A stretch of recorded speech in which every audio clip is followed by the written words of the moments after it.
Hello, viewers. It is your host for this part of old-timey courtroom drama. Alright, so I have to confess here, my audio mixing was not as good as I thought it was the last time I streamed. So I'm going to have to do live audio testing here. Since, I'm a fool and I forget certain things that, despite me doing test recordings to balance things out, it always ends up sounding different actually on stream. So I'm going to do a quick live test here to see how I sound. And okay, I turned the gain down as much on the game audio that the gain, not gain. I know it sounds very similar.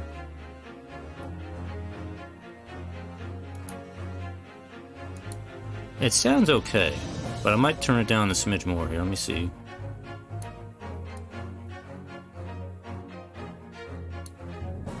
Whoa, go down. Is that making any difference?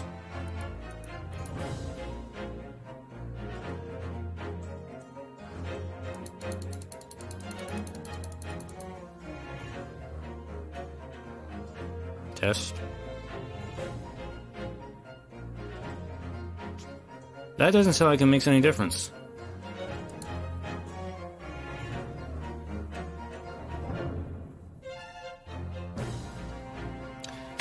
I really wish there were volume controls in the game, because this is why I have such, because I can't control it outside the game very well. I thought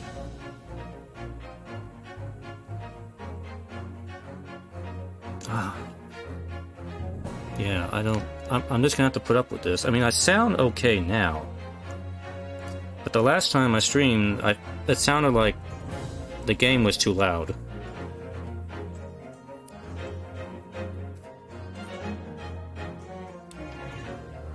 So I don't know what to do here,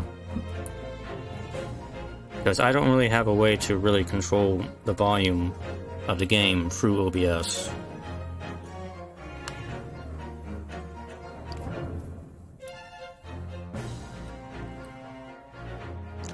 Capcom, why did you not include a volume slider in your game? Come on. Like, basic features. It's like basic features you should have in the game, and they're not there. Really kind of, I mean, it's not the end of the world, it's just really annoying for me. So dear viewers, you're probably just gonna have to put up with it, because I have to put up with it too. So I know there's a survey out there that Capcom has asking people about the Great Ace Attorney and what they think of it.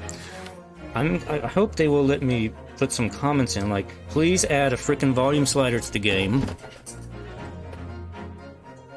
So far, that's my only real complaint about the game so far. So, but anyway. I actually have the game disabled now for the game audio, and it seems to make no difference whatsoever, so I don't know what to do. So anyway, that was my attempt to correct the volume issues. I don't seem to have a steadfast solution to that. Alright, so picking up where we left off here, we're getting into the next segment of this trial. And I still have my notes, thankfully, so I can kind of skim over and recall what happened here. We had the two witnesses, Noza and Kore. Apparently they were told to not talk about the lady who was at the table with Mr. Wilson. So now we've discovered that, yes, there was a lady there. As well as the waiter was a detective. Undercover detective here, so let me make sure my pen is here, so I'm ready to take notes as necessary. And we shall begin.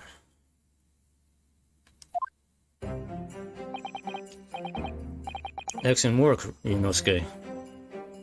That was superb. My heart was in my mouth the entire time. It was almost unbelievable. I mean, looking at you in there. You were drenched in sweat, your eyes popping, darting about like an insane person, your knees knocking, and you were grinding your teeth, which was really annoying me. It was a grim sight, but before I knew it, you'd started finding inconsistencies in the testimonies. Like you're supposed to. I think you might have a natural talent for being a lawyer. Maybe, in a few years. Forget it. It's terrifying. If I get through this, I don't ever want to see the inside of a courtroom again.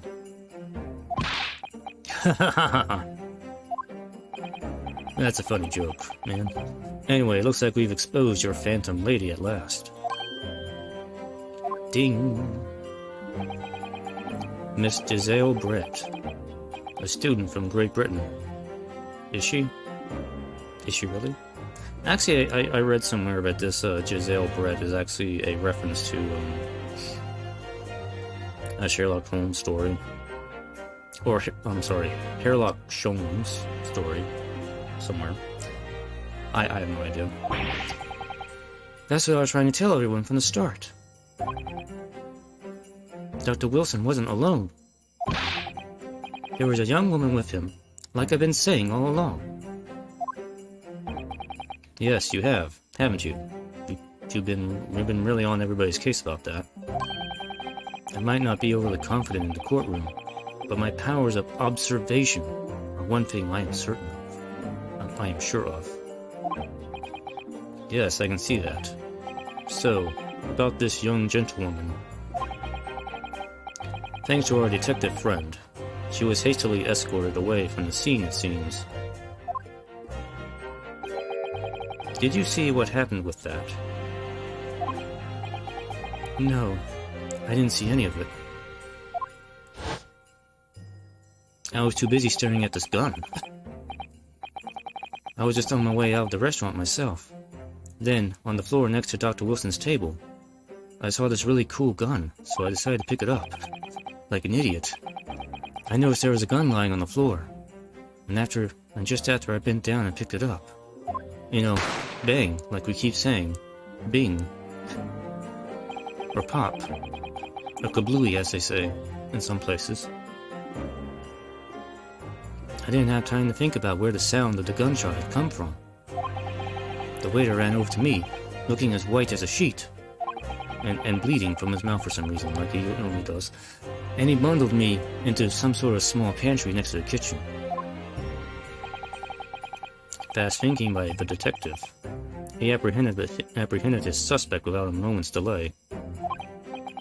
Yes, and because I was shut in the pantry, I have no idea what happened outside in the dining area.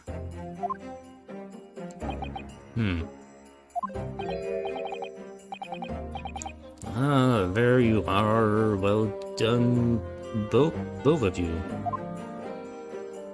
Oh, it's him. Professor Mikotoba. Well, it seems I was right. The pair of you make an outstanding team. You've exceeded my expectations, I have to say. Yes, it seems you planned this from the start. You arranged things so that I wouldn't be able to act as a lawyer in this trial. Our modern country is still in its infancy. Our justice system, even more so. Which is why I firmly believe that we need to send our brightest young stars overseas to learn all they can. I wanted to avoid a situation that may have resulted in your study tour to Great Britain being cancelled. Well, it makes no difference. Lawyer or otherwise, if I'm the kind of man who can't help his best friend avert the worst crisis of his life, I shouldn't waste everyone's time by going to study overseas anyway. What? What are you saying, Kazuma? So that's your stance. I was afraid you'd feel that way. Kazuma? Well then, looks like it all comes down to you, young man. To me? Yes. You need to prove your innocence and uncover what really took place in that restaurant. I must say, I very much want to know the truth. After all, I have a personal connection to this case. Come to think of it, he said the same thing earlier this morning, didn't he?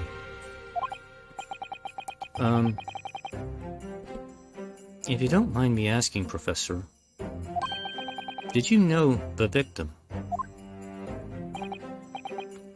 Yes, I did. As you're probably aware, Dr. John H. Wilson was a visiting professor at UME. And it was I who invited him. Oh, I see. I didn't know that before. Now I do. Anyway, you're about to go into battle. The victim was a university professor from Great Britain, and a well-known one at that. Naturally, our government is looking to identify and punish the culprit as quickly as possible.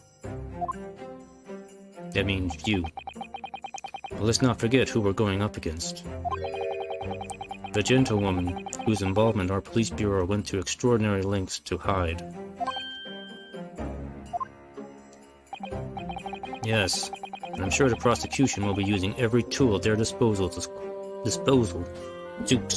quash your case. That's a funny word. Quash. You want to quash something? Quash.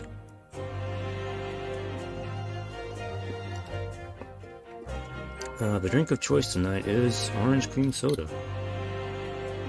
I don't drink it all the time, but every now and then I do.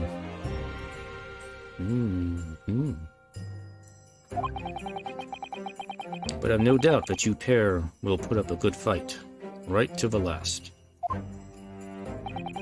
Best of luck. Thank you. Now then. I need you to run an errand at the university at once. There's something I think we may need. Of course. Good luck, Kazuma-sama.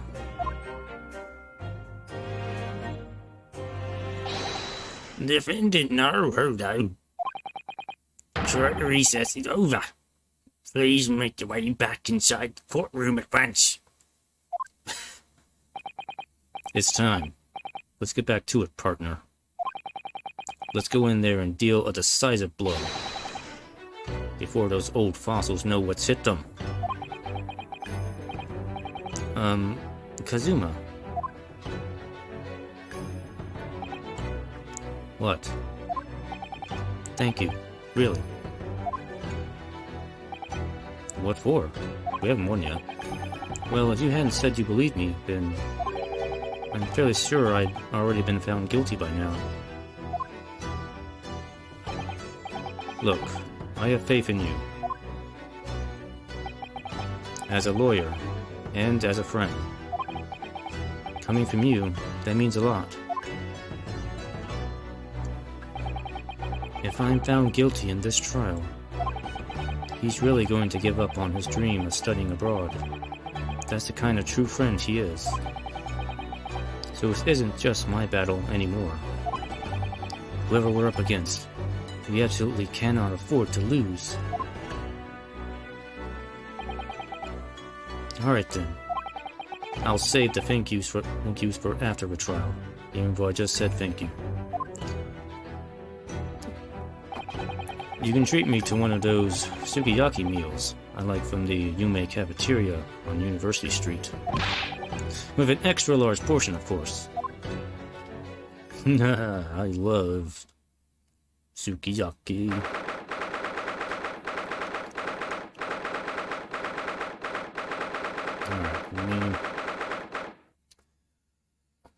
Alright, before we jump back into the trial here, let's review what we know. Murder happened just after 2 p.m. The 3 tables were occupied. The waiter was in the kitchen. 1 gunshot was heard. Victim apparently was shot in his chair. Well, we don't know that for certain yet. Let's see. The gold curio was lost by the Korakuta dude. It is still missing. I assume the child must have took it. That would be my guess from yesterday. The day before, I mean. And okay, let's move on here.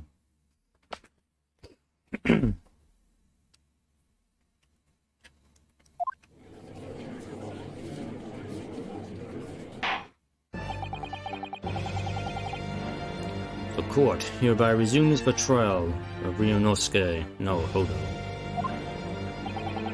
Prosecutor Auchi, have you managed to subpoena the witness? Yes, Your Excellency, against all odds. And thanks to a certain young stripling, the prosecution is now under rather painful scrutiny from the government. Sorry. Let the government scrutinize. That's their job. It's nothing to worry about. It's highly unlikely that the good relations we've forged with Great Britain will emerge from this trial unscathed. Will you still think it's nothing to worry about when the new treaty breaks down and our nation founders? Again, terribly sorry. If the friendship between our nations is really so fragile, then the treaty isn't worth the paper it's written on. You really have nothing to worry about, Ryunosuke. What do you mean? A secret trial? Anxiety over some foreign government's opinions? A bungled investigation? Missing witnesses? Is this what our nation's justice system is? Is this a Supreme Court of Japan or of England? Shut up! Shut up, you jumped-up rookie boy. You and your friend know nothing. Nothing of the situation our nation finds itself in.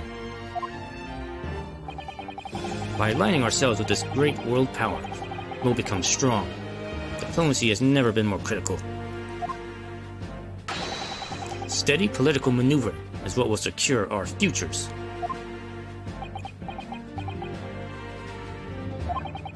I won't deny that I'm no expert.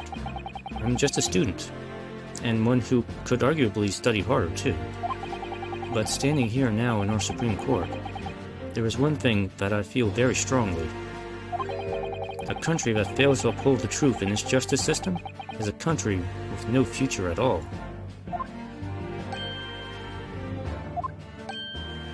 Ding, ding. Well said, Ryunosuke. Despite the wide-eyed look of terror. You little brats! Thank you, Counsel. This court is the pinnacle of our nation's justice system, and exists solely for the pursuance of truth. With that in mind, this trial will now resume with the next witness taking the stand. The visiting student from Great Britain, Miss Giselle Brett. Yes. Your Excellency! Ouch, I hit my head too hard.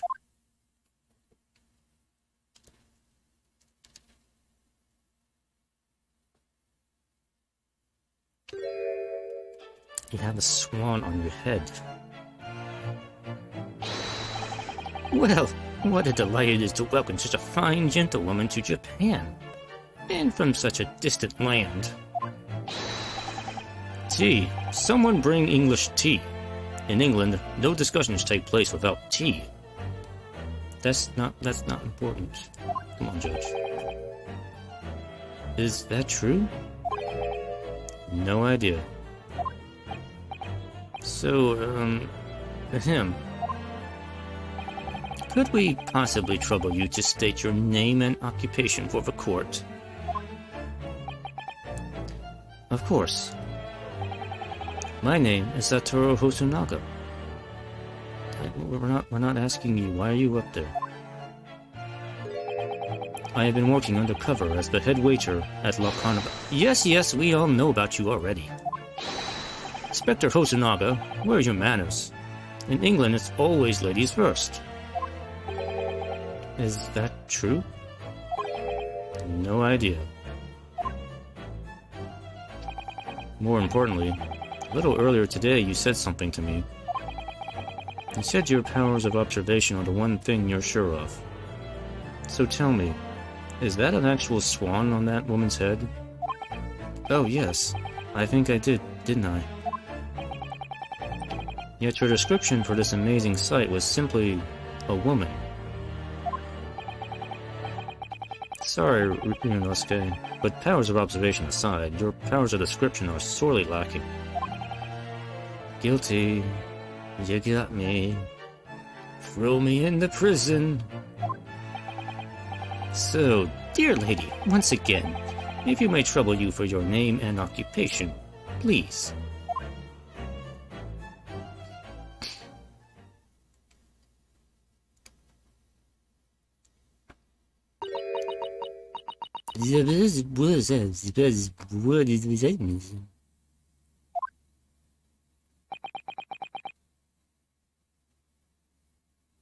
What the fuck?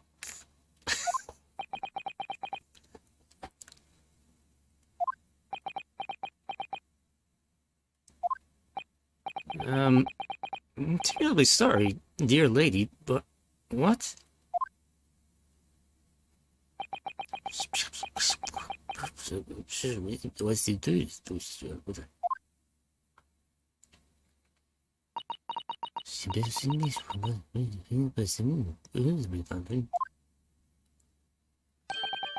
The lady says her name is Giselle Brett.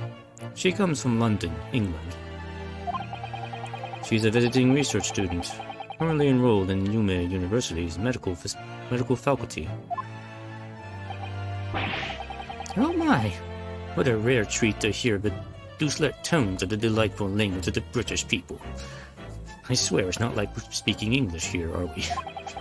I'm afraid I don't understand a word you said, but it was as beautiful as a hummingbird's song. As far as I can tell, the detective is translating her words faithfully enough. Yes, I agree. Wait, you mean you know what she said? Kazuma, why didn't you say anything? Haha, you obviously do fine in England, Kazuma. Her English doesn't rattle you at all, does it? Nor you. You've clearly been paying attention in your English classes, Ryunosuke. The court thanks the beautiful lady for taking the stand. Now, if we may trouble you to confirm something, Miss Brett. 3 days ago, at a restaurant called La Carnival, a grim murder took place. The court has been led to believe that you were dining there with the victim, Dr. Wilson, at the time. Is that correct?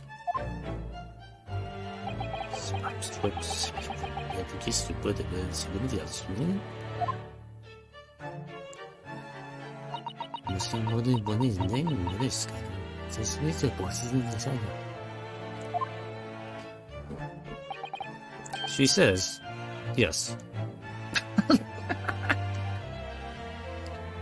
That entire line was just, yes. Okay.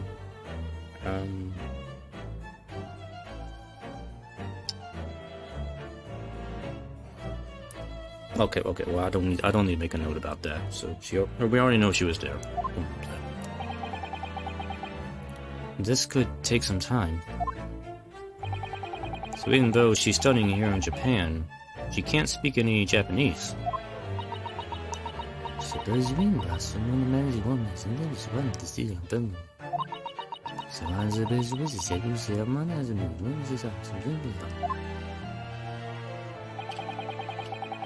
She'd like to apologize for disappearing from the scene. She says that she was due to make a presentation at the university, so she had to leave immediately. Interesting. and you're the one who engineered her escape. I was just following special orders from the Bureau. Well now, dear lady, would you be so kind as to cast your eyes over this photographic print?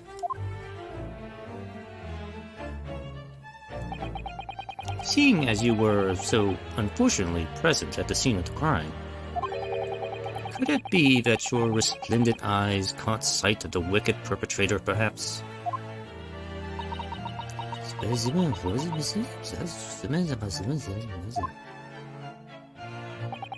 Apparently, it was a very frightening and sorrowful sight.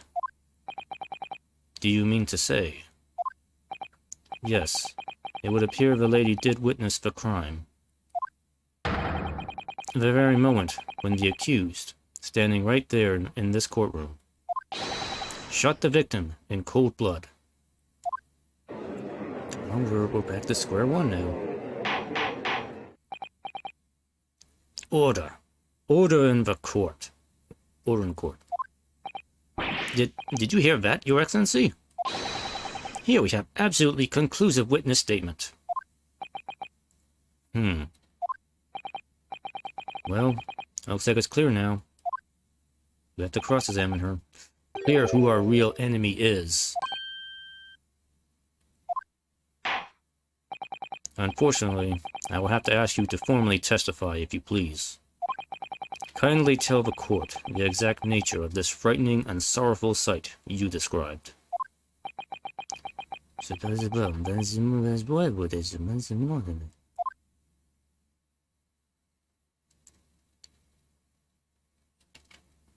Alright. Testimony time. Okay. Alright. What you got, lady?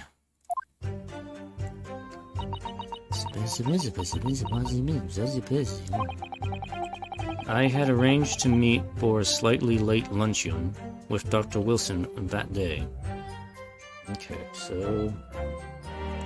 arranged to meet him. Okay. Arranged to meet... Wilson. Okay.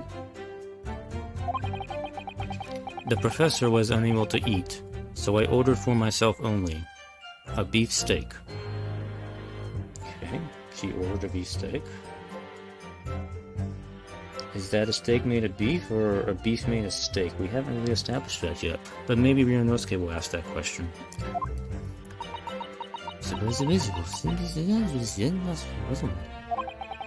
After a while, the accused came over to greet the professor, and they got into a fierce argument. Oh, okay, she's stating that the defendant had an argument.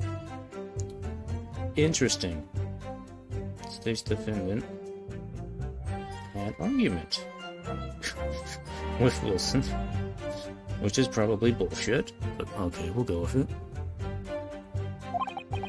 Then, not long afterwards, the accused took the professor's gun and shot him right before my eyes. Okay. Alright, I'm just gonna write claims defendant took the victim's gun and shot him. Okay. Which I don't think really matches up with other things, but we'll see.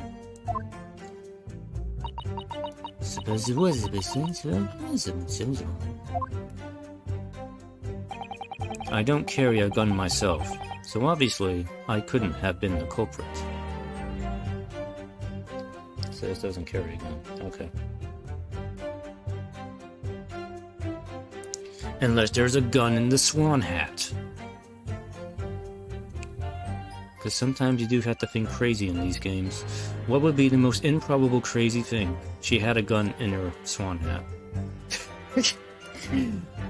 Now that I say that, watch how this turns out to be true. Oh wait, why am I recording at the same time? Stop that.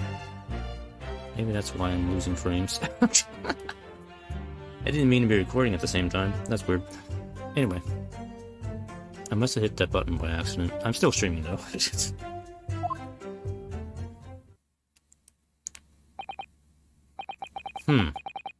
Yes! This is a yes. I mean no. I didn't have any kind of argument with the professor at all. Objection! Quiet, you filthy wretch. Look at you, you black-hearted blackguard. And look at this snow-white angel. I'm sure even a dark-minded scoundrel like you can imagine whose words the court is going to believe. You're still making the same mistakes, Ryunosuke. You need to say objection, not yes every time, because people will think you're admitting guilt when you do that. So please, for the sake of my sanity, stop doing that, please. You mustn't blurt out when you're goaded like that. That's a lesson you need to learn. But he's so annoying. I can't help it but say yes to everything. I'm very much a yes boy. Of course, I was at the scene as well. I took statements from this lady and the 2 witnesses who testified before, and reported back to the Bureau. It was decided that Miss Brett was not involved, so I let her go. The testimonies of the last 2 witnesses were completely worthless, however. Well, even so. On the day in question, the lady was wearing the same outfit as she is today. The gun is in her swan hat. I'm gonna go with this theory here. As you can see, there is nowhere about her person where she could conceal a firearm. The hat, silly, inside the stupid swan hat. It's huge. I would think she could hide a gun almost anywhere in that outfit if she wanted to. Like that giant swan on her head. Unless, and until the precise location where the witness is to have hidden a weapon can be shown, this is moot. There are no pockets in my outfit. I have nowhere to hide a gun. But what about your hat? I'm just gonna add that. States she has no pockets. On the outfit.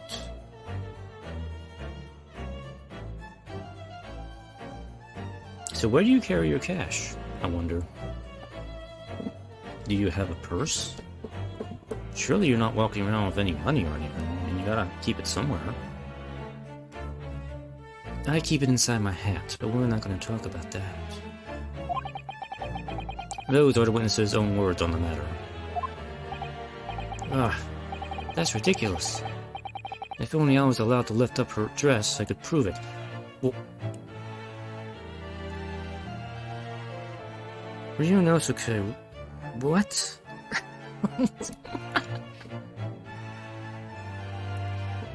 Nobody sees the giant, enormous swan on her head. I mean, that's the first thing I would think of the look, not up her dress, you idiot. Don't think about doing anything rash, Ryunosuke. Please don't be a perv. But I didn't fire the gun I picked up. There must have been another gun there that day. Man, if only we could do, like, ballistics testing. Oh wait, it's too early for that.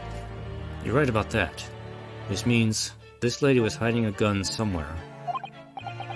Yes, that's what we have to prove now. And to do so, we will need to pull her testimony apart.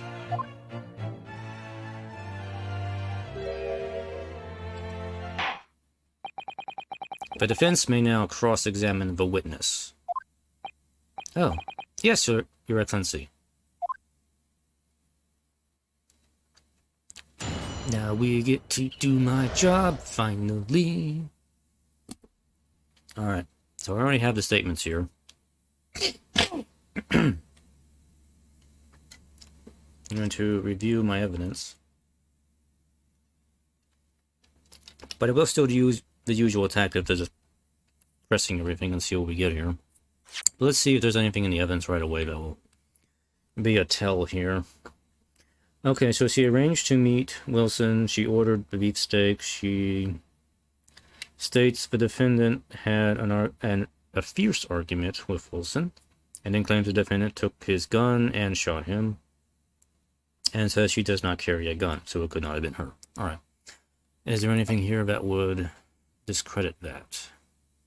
Initially. The bullet did not pass through the victim's body. I think that's still relevant information there, because that tells me it was a low caliber weapon. So maybe it was like one of those like miniature personal single shot handguns that some women used to carry like back in the early 20th century. They're like really tiny little handguns. They only have like one shot in them, but you could hide them in a pocket very easily. And they were very low caliber. So I wonder if it was a gun like that, because apparently because the bullet didn't pass through him, so it had to be like a low power bullet. I know I'm kind of getting off track here, but that's kind of what I'm thinking here. Shot from the front stress and somebody died. Yeah. Although, to be honest, if you were shot with a low power bullet right there, you probably would not have died right away. Because that's not the heart. That's more like that's kind of in the shoulder area, actually. So you wouldn't have died right away from that. Unless it was a poison bullet. Maybe. Sketch of a restaurant. I don't think this is useful at the moment.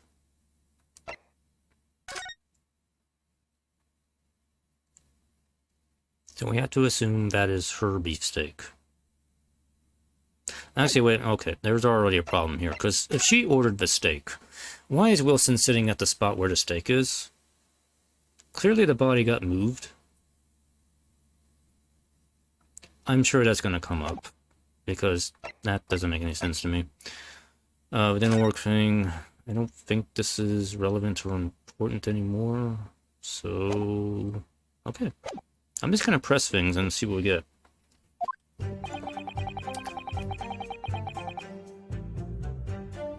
Yes! Hold it or something. Don't stay yes, man. Come on. After 2 p.m., in fact. That's really quite a late lunch, isn't it? We've already established why lunch was late. Objection! You don't keep up with the latest fashions from Britain, do you? Late luncheons are in vogue, isn't that right? That's not the reason it was after 2 p.m. Guys, we've already established this. It was because of a dental appointment. No. But the size of English no has quite a sting to it. The gentlewoman is currently working in the victim's research laboratory, it seems. So it was apparently a daily occurrence that they would lunch together. But on the day in question, the victim had another appointment at the clinic first. Yes, which you can prove from the medical report card that was submitted as evidence earlier. That's right. Miss Brett and the victim went to lunch following the victim's treatment, which is why it was late. As we established already, yes. Yes, that all makes perfect sense. Such wonderful logic. What a shining example of English intelligence this fine gentlewoman is. So you both arrived at the restaurant. What happened next? Okay, I don't think they really added any new information, so I'm just not going to make any notes on that. Yes! He was unable to eat, you say. And that was because he just had a tooth removed at a clinic, correct? That's right. We know that. We established that already. You're supposed to actually check with the witness before answering. Was Miss Brett aware of that fact? It seems so, yes. She'd heard that the professor was to have some dental treatment. Alright, I just want to add here. She knew about the dental treatment. Okay. About dental work. Okay.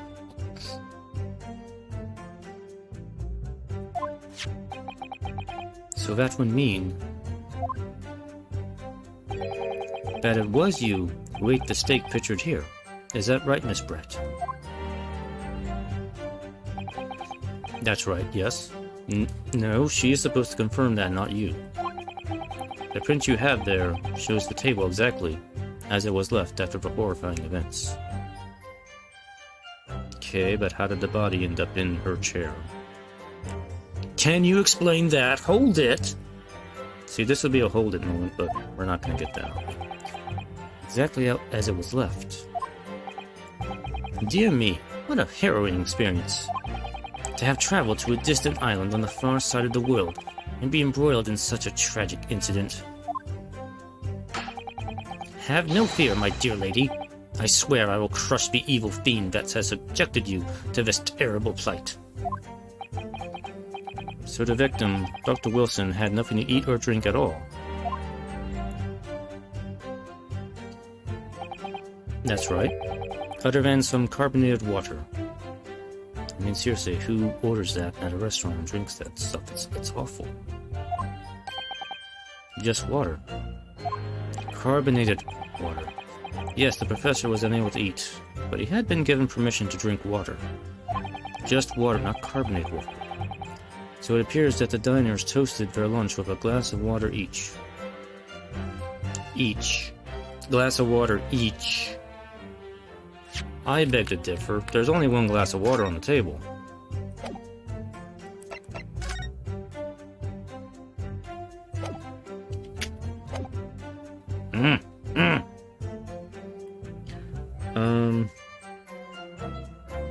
I'm running out of space to add my notes on this line.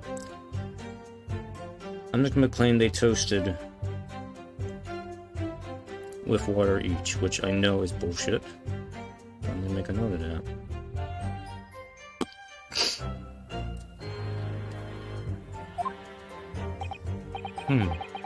They each raised a glass of carbonated water, which they didn't do. What do you think, Ryunosuke, about Winston's last statement? Interesting in the fact that there was only one glass on the table. I squished another bug on the table here. That last statement of yours, Miss Brett, has a profound bearing on this case. Please add it to your testimony. Well, well, how fascinating. Do tell us, what is this profound bearing, Well... Don't give me that look, Ryunosuke, come on. The significance of the statement will become apparent when the time is right. The defense calls for the witness's last statement to be formally added to the testimony. Well sidestepped, counsel. Very well, Miss Brett. Kindly repeat what you just said to be added to your official testimony. Gladly, she said. That was brilliant, Kazuma. I'm going to remember that one. Which one? The significance will become apparent when the time is right. I could really use that phrase. I'd hope there are some more useful tips you're picking up from this experience than that, Ryunosuke. You know, like actually saying objection or hold it.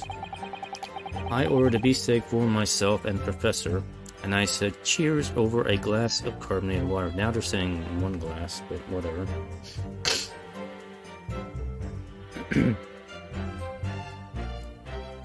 So she ordered a beefsteak, and it said cheers over a glass of carbonated water.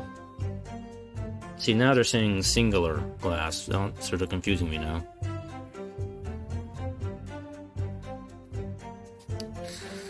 Elaborate, please. Stop saying yes, man. Come on. So both you and the professor drank the carbonated water, did you? Did you drink it from the same glass? Yes. Being the waiter, I poured the 2 glasses myself. He's confirming there were 2 glasses. Or at least he's lying about it. I don't know which. Dr. Ryunosuke says he poured 2 glasses.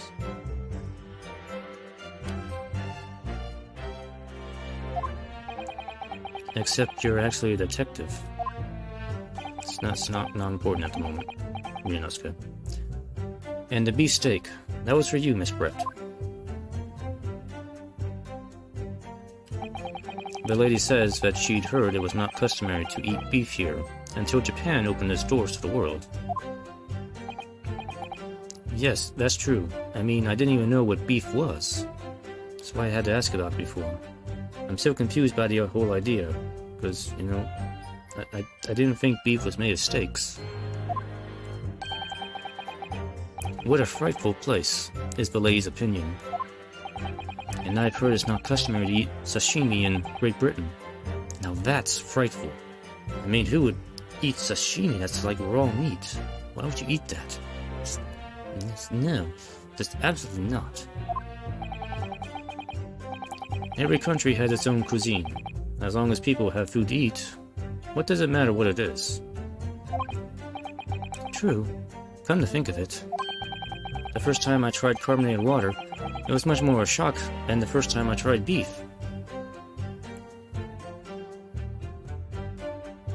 What? Hold on.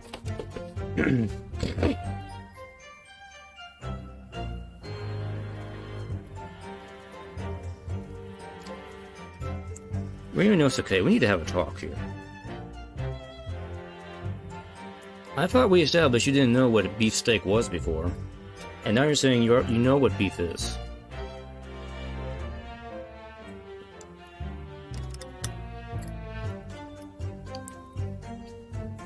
We are really dealing with a special case here.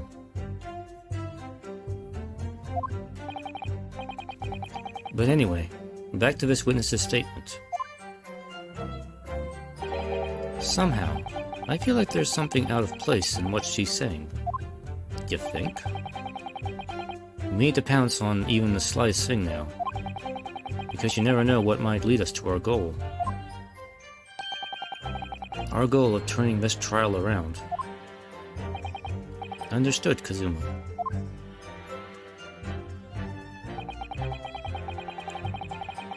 Alright, okay, I think we know where the issue is. It's going to be on that statement. We can present one of the photos, I think, to knock that statement out. But let's see what else there is here. Just to glean some more information. But I like having more information. Okay, what about this argument thing? Like, Yes! Stop saying yes, please. I never got into an argument with the professor. All I did when I noticed him was go over to say hello. Please don't get angry with me. No, I wasn't directing that retort to you.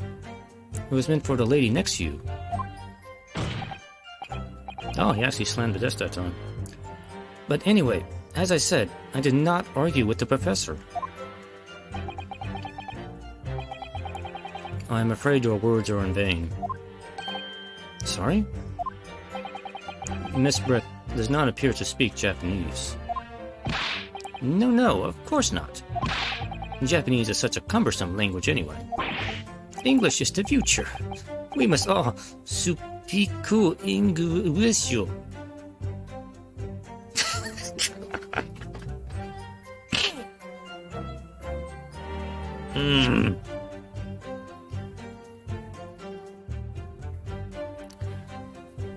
This guy.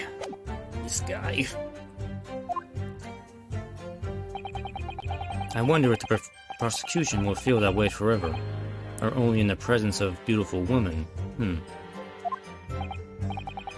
Well, that beautiful woman is telling Latin lies with a completely straight face. I have to find something that will unravel her testimony, no matter how seemingly insignificant it may be. Anyway, it seems that after the argument, the accused briefly returned to his own seat. That part ties in with what you said, doesn't it? Yes. I still had some coffee to drink. And the next time you got up after that was when I'd finished my coffee and stood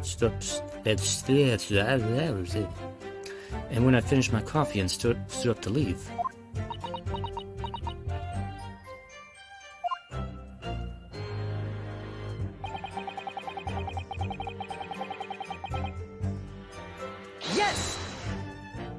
Yes, tell me more. Like I said, I did not shoot that gun. Ryunosuke, if you're just gonna keep harping on the same point every time I try to press somebody, I'm not gonna continue doing this. Come on. And like I said, there's no point repeating that assertion over and over. Well, I wasn't expecting to be attacked by my own side. You kinda deserved it, man. Come on. Nevertheless, defendant, you can't deny that when the shot rang out in the restaurant, you had a gun in your hand. Well, yes, that's true, but I'm an idiot. I know that. I'm a baka. I just squished another bug on the table. But all I did was pick up the gun I saw on the floor next to the professor as I was leaving the restaurant. I couldn't help myself. It looked so cool. In fact, yes, there was someone much closer to the victim than me at that time. A highly suspicious lady. That will do, you dirty, rotten scoundrel. Dirty? Sure, I took a wash today. Your baseless accusations could very well cause an international incident, boy. It seems to me that your accusation is just as baseless as ours. What nonsense. The lady is merely stating what she saw. And this is already an international incident as far as I'm concerned, anyway.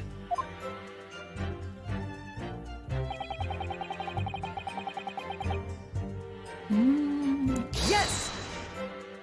So we get here. It's all very well saying that, but can you prove it? Absolutely. I verified it personally. You verified it? Yes. Immediately after the incident, I checked to make sure the lady was not carrying a weapon. I distinctly remember her saying, "I'm not." And I believed her and let her go. Just like that, because I'm good at my job. That's all you did? You just asked her. Surely you carried out a physical search, Inspector. No. Why on earth not? The Honorable English gentlewoman clearly stated that she did not possess a weapon. And that's enough. I believe her. There is obviously no need for any further probing into the matter. Or there was no permission given for any further probing into the matter, perhaps. Think what you will. But if you're going to continue with this preposterous claim that the refined lady was concealing a firearm, the prosecution demands that you support your assertion with facts. In other words, he wants evidence. The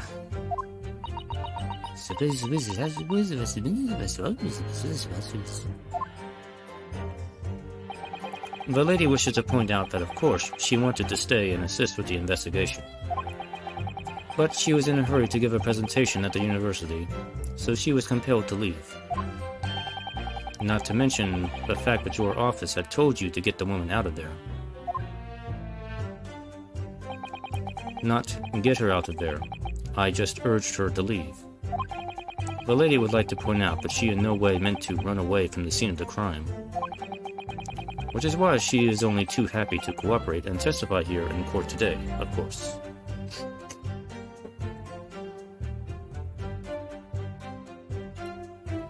But that doesn't explain why you tried to conceal her, though. Why go through such trouble to conceal her, though? Unlike a certain student who refuses to admit when the game is up. You could at least have the courtesy to pay attention to what I'm goading you. Please? Please pay attention to me. So she's maintaining that you got into an argument with the professor, at the end of which you shot him. Which is an out-and-out, totally unfounded lie. Still, her statement is very compelling. After all, she's an elegant, refined, young, and beautiful gentlewoman from Great Britain. in stark contrast to you, dressed from head to toe in a dull black school uniform. Excuse me? You're wearing the same thing, basically. I'm dressed exactly the same way as you are, except for the flapping red ribbons, which I can't explain. Well, anyway, this is our only chance to expose her testimony as the fiction that it is. If we can't do that, the trial's over. Even you, with your thick skin, must be able to feel the murderous looks you're getting from around the room. Only too well. I feel half dead already. And the fact that I can't see a single inconsistency in her testimony isn't making me feel any better either. The first thing to do is press her on any of her statements that seem even slightly off to you. Do that, and an opening will present itself. I promise you. I need to expose the true face of this exotic foreigner, who's hiding behind the mask. That's what I should be aiming for in this cross-examination. Okay, I already I think I know where to get her, so...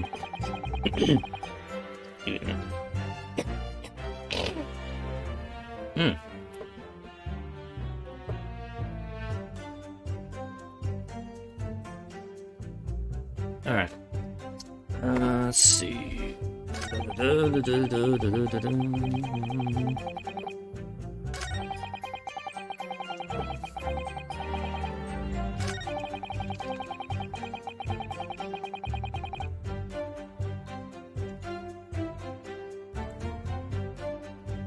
Alright, to say cheers, you would probably need 2 glasses of water. So let me go...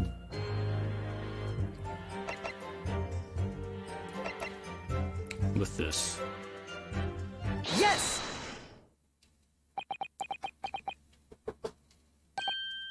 That's it!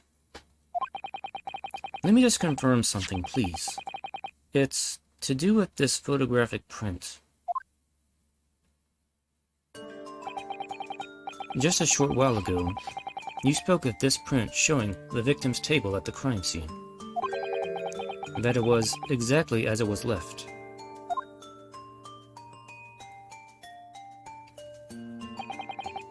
That is correct, the lady says. That's squished on a bug. Well, that is... it's odd. Very odd. Dear me. What's odd is the defense's inability to express itself.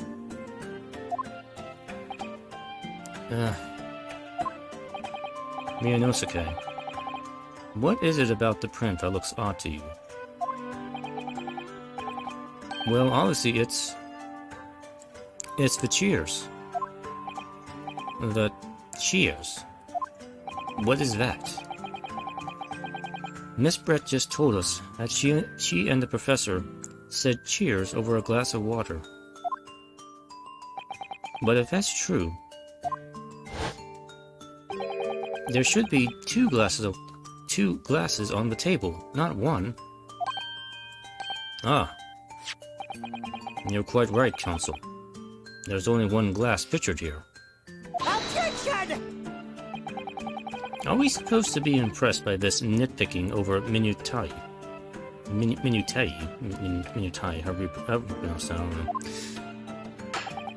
What possible difference does the presence of or absence of a glass make on the case? Well, it verifies their statement or disproves their statement. So far, it's disproving their statement. Objection! Minutiae, you say? Could it be that the detective here removed the glass from the table to conceal the lady's presence? Of course not. I would never do something so reckless. Another bug is dead. But there should have been 2 glasses on the table. Are you going to try to tell me that you can clink with only 1? I mean, you said you poured 2 glasses. You're quite right. I certainly took 2 glasses to a table.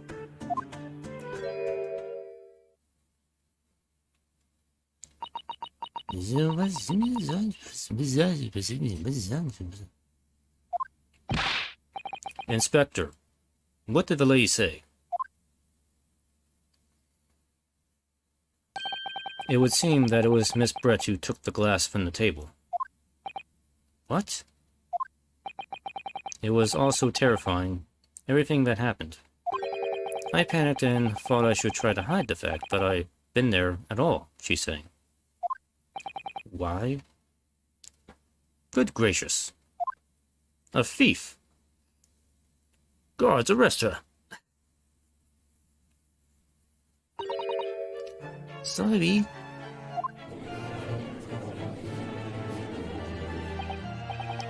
There, as I assured the court before, this is of no consequence at all.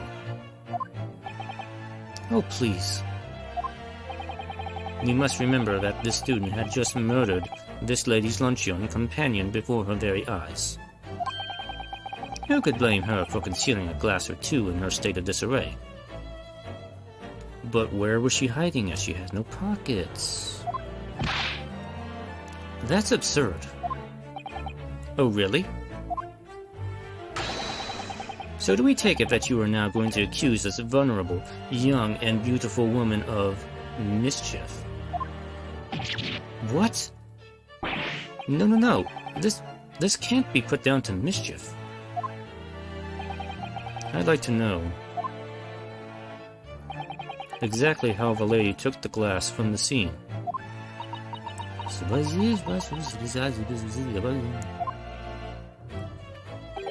It would seem that she slipped it into a small handbag she was carrying. See, she had a purse. A handbag, you say? What is that? Is it a bag you put hands in? Yes, Your Excellency. A small handheld pouch commonly carried by well-to-do women in England. They keep their extra hands in there. I know, it sounds weird, but you just have to go with it. So the beautiful lady has very graciously explained how and why she removed the glass from the scene now. But it also establishes she had a bag which could have had a gun in it now, too. However, the fact remains that this glass has absolutely no bearing on this case.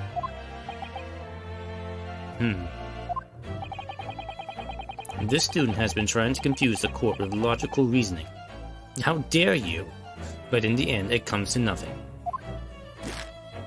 Logic be damned. No more pretentious accusations. You have wasted enough time already. Indeed, the lady has offered a satisfactory explanation as to why she removed this glass. I think henceforth we can consider the matter to have no bearing on the case. It just established she had a handbag at the scene. Counsel for the defense, are you in agreement? No. Well, I don't know, really. If you want to pursue this matter further, you're going to need to show that it has some deeper significance. Yes, you're right. So she took the glass away in her handbag. If there's a deeper significance, there is. The handbag. Handbag. Wait! The lady put the glass in her handbag, you say? Yes, do try to keep up. It's already been explained to the court that all English gentlemen carry handbags for small items such as hands. They keep their hands in there. It has no bearing on this case. Let me see. A little while ago, Miss Brett stated the following. There are no pockets in my outfit. I have nowhere to hide a gun. But what she forgot to mention was her handbag. Well, sorry, Bug. In which it would be perfectly possible to conceal a gun. You're right. Well done, partner. I had a feeling you'd pick up on that, too. What are you insinuating, you vile blackguard? I'm going to have to look that up if blackguard is supposed to be like an insult from turn of the century. It might be. I'm going to have to look that up. Blackguard. I hope that's not like a racist thing or something. Because I know this is supposed to be old-timey and the hero dialogue is being very accurate to the time period, so there will be a few controversial things that may be said. Do not take my words out of context, please. I'm just saying that for the record here. It's really very simple. The gunshot was heard when the defendant picked up the gun from the restaurant floor.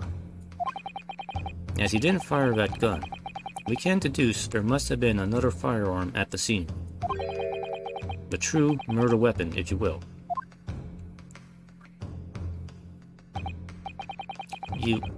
You can't seriously be suggesting. Inspector Hosonaga. Yes? Did you or did you not search Mr. Zalebrett's handbag on the day of the murder? No, sir. I did not. I'm not doing my job. As I thought. In other words, another gun. The one that was actually used to kill the professor. Could have been hidden in Miss Brett's handbag. No, I'm guilty. Order, order, order. What is the meaning of this, Inspector? Why aren't you doing your job? The meaning of what, Professor Alchi? Prosecutor Alchi. Did he say Professor? Oh. Why on earth did you not have the lady open her handbag and show you the contents at the time? Thanks to your bungling incompetence, now she has to endure these uncomfortable accusations. Brilliant work, partner. Now we have a chance to expose the real woman behind the mask. Do you think so? Do you think so, Kazuma?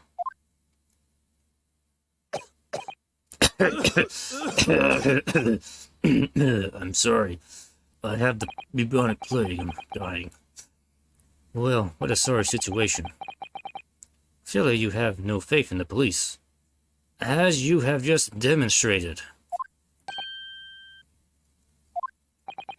As I said, I did not search the lady's handbag after the shooting, simply because it was unnecessary.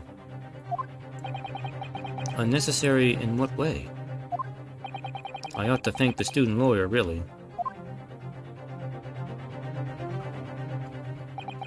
I have a piece of evidence here that I had completely forgotten about. How convenient! This photographic print.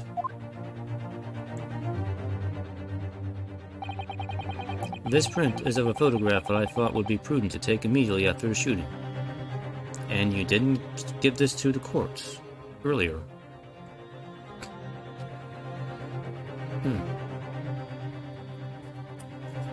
I must clear my throat because I'm dying from the plague.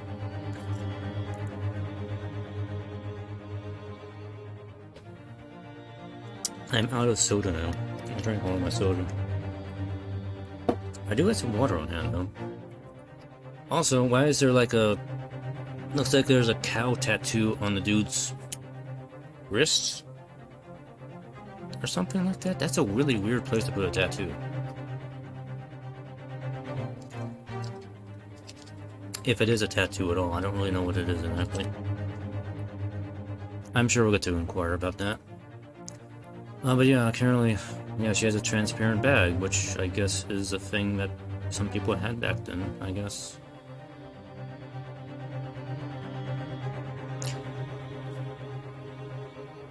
The only issue I kind of have with that is that they didn't have like clear plastic or vinyl or anything back then, so this was just a loose mesh netting. So you wouldn't keep any coins in there because they just fall right out. Or anything small would fall right out of that. Not the most useful handbag to have at the turn of the century. I'm just pointing that out. Yeah, it's a very weird bag. This is a print of the photograph that I thought would be prudent to take immediately after the shooting. As you can see, it clearly shows Miss Brett's handbag. Well, I never. You can see right through to what's inside. How can that be? That's right. Apparently, meshwork bags like these are the height of fashion in London at the moment. They're so useful that they can drop your chain so people don't have to rob you. So the contents are clearly visible. Exactly. So there was no need to search the lady's handbag. If there had been a gun inside, it would have been immediately obvious. As you can see, there's nothing to imply Miss Brett's guilt here.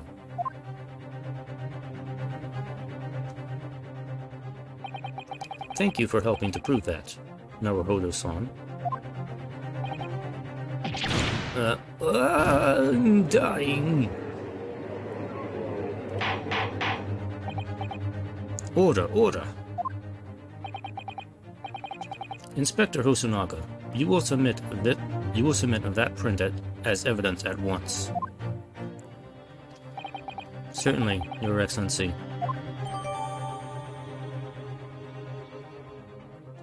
Okay.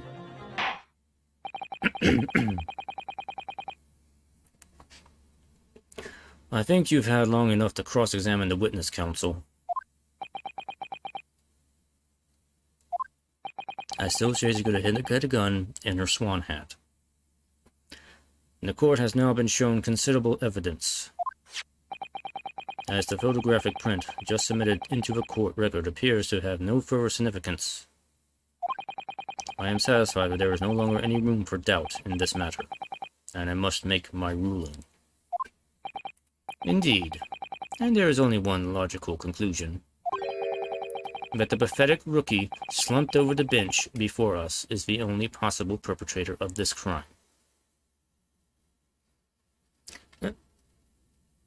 On the other hand, why don't they have the pistol in evidence? Because clearly, if it's a revolver pistol, they could just take a look at it and see if one of the bullets was fired, right? They just look at that and see, oh, all the bullets are in the chambers, so this gun was not fired at the scene. So where's the gun? Why has the gun not been submitted into evidence here? I mean, I know they can't do fingerprinting, but surely you can just look at the gun and see if there are still rounds in the chambers. I mean, that's what I would want to see, but okay.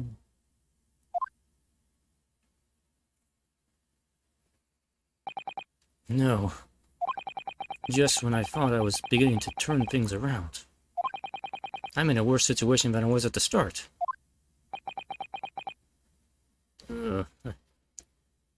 I'm so constipated now. Kazuma? I'm sorry, Ryunosuke. Now with the cross-examination of the witnesses over, there's no way to force the trial to continue. What? You mean this is it?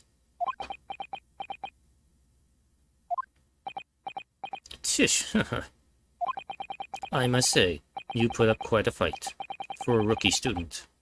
But the weak are meat, while the strong eat. You were wasting your time. There is no way to defeat true justice.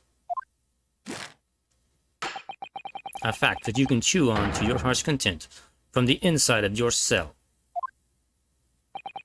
This can't be happening. Am I really going to be found guilty of a crime that I didn't commit? And Kazuma. His dream of going to study in Great Britain will slip through his fingers. Kazuma. What? Is there really no chance now of turning this trial around? You heard the judge. There's nothing about that last photograph the detective produced that we can contest. Which means there's no basis on which we can argue for the trial to continue. Hold on. Let me look at that again. What is the deal with this? It looks like a cow brand on his wrist. Where could that have come from?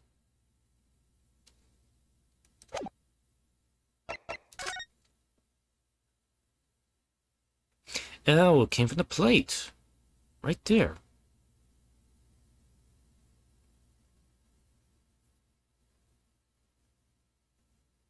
Now, what does that mean?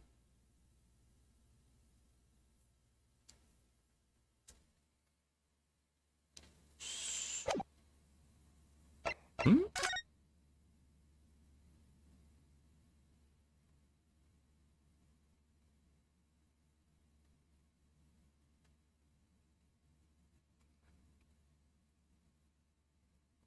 Okay, so this is a photograph of him in the chair facing the opposite direction. Like where he is here. So he burned his right wrist on the hot plate the steak was on.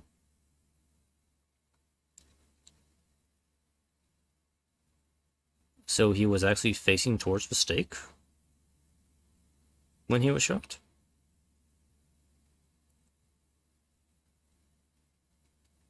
I mean, okay, I mean, I've already suspected that the body was moved. So that would mean he had to have been shot across the table by whoever was sitting opposite him. Well, of course, that doesn't explain why he was facing towards the steak, though, at the time. So that's kind of interesting.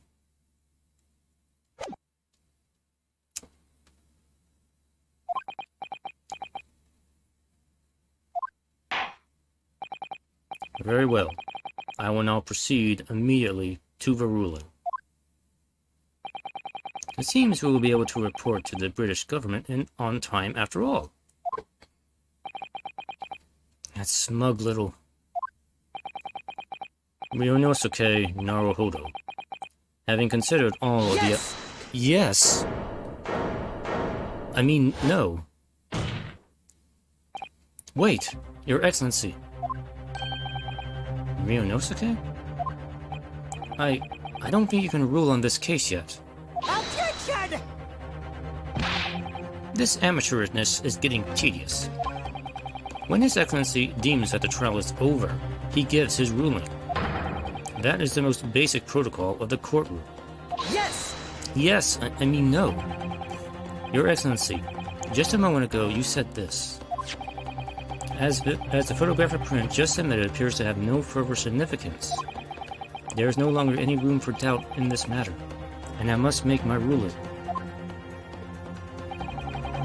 Now that means that if there was a problem with the evidence, some significant detail,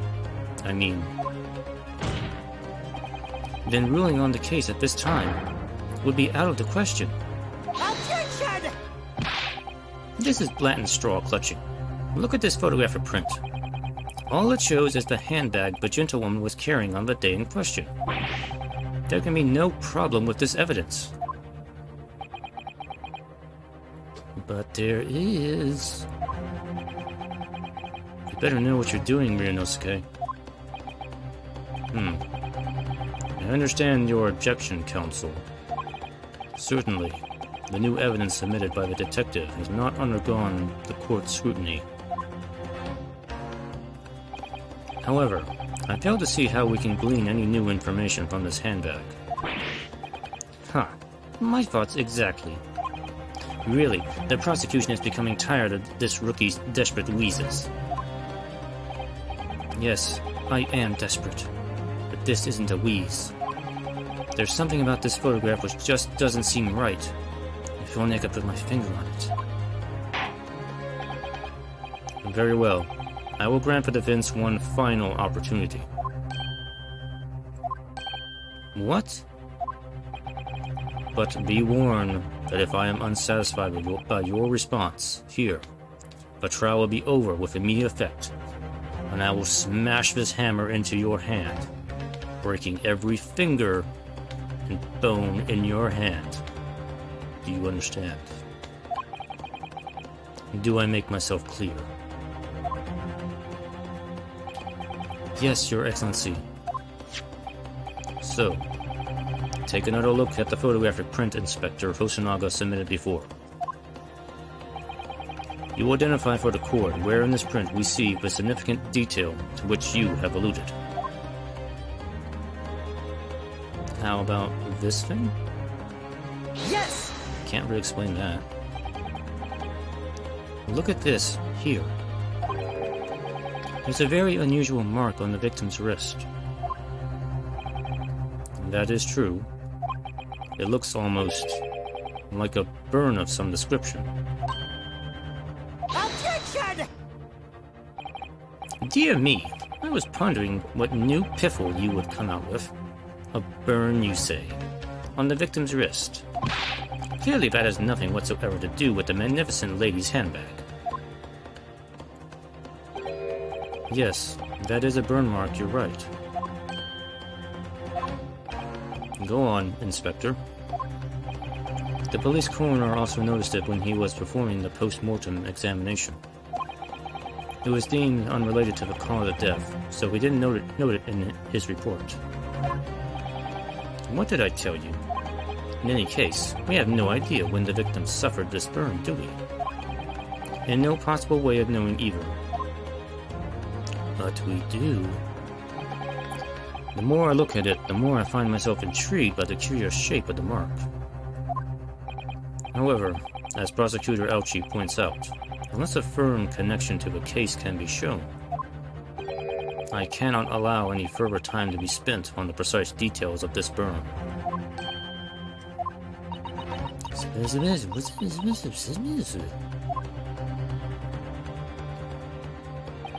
Excuse me, Your Excellency.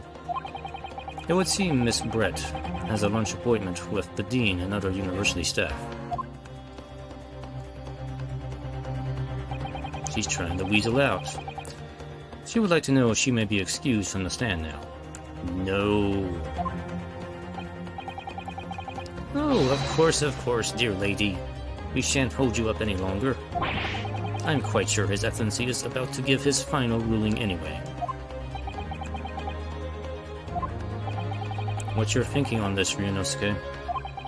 Do you believe this burn does have something to do with this case? To be honest, I'm not really sure. But if I don't keep pushing, then it's all over. So I was thinking I should keep digging and digging, in the hope that I might uncover something useful.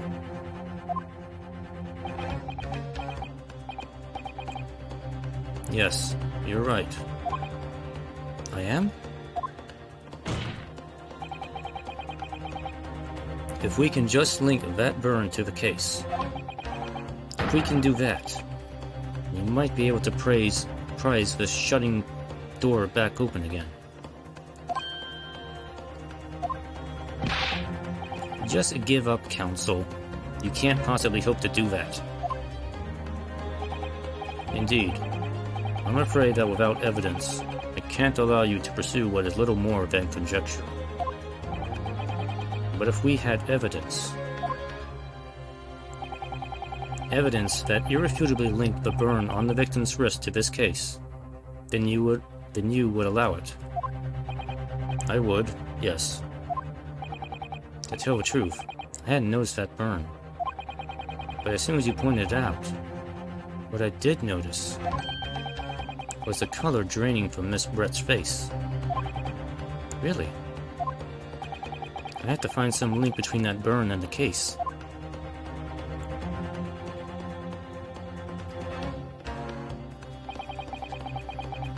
This is the moment of truth. It's time to find some evidence that proves what that burn really means. So then, the defense will now present its evidence to the court. The evidence that demonstrates an inextricable connection between the victim's burn and this trial. I would go with this here. It's off the hot plate. Yes! What's this, Counsel? Yet another print. Yes, sir. Yes, Your Excellency. I believe photographic prints are an amazing invention. When we humans look at a scene, we miss things. But in a photograph, things we may have overlooked at the time are recorded forevermore. Do hurry up, Rookie. What are you trying to say? To inconvenience this poor lady any further really would be quite inexcusable. Actually, we may need you to stay with us a little longer, if you don't mind, Miss Brett.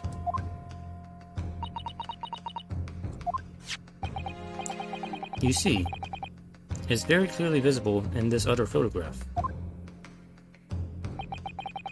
How did the victim come to have that unusually shaped burn on his wrist? The reason is recorded here forevermore. What? How? Objection! You can't fool me with your little bluffs, boy. If that's your game, then let's see how it plays out. Show the court exactly what you mean. What is it in this photograph that explains the reason for the victim's burn? This hot plate right here. Yes! The beefsteak. Actually, the point is the metal plate the steak was served on. The plate. Your Excellency, are you alright?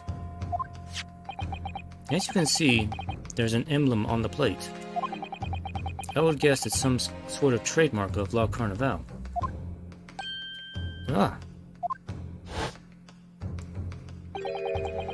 The emblem on the plate. And the victim's burn are one and the same. Are exactly the same shape. Ryunosuke, you genius. You're spot on. Which means the victim must have suffered this burn while he was present at the restaurant. Objection! But even if that is the case, we can't know if it happened on the day in question or not.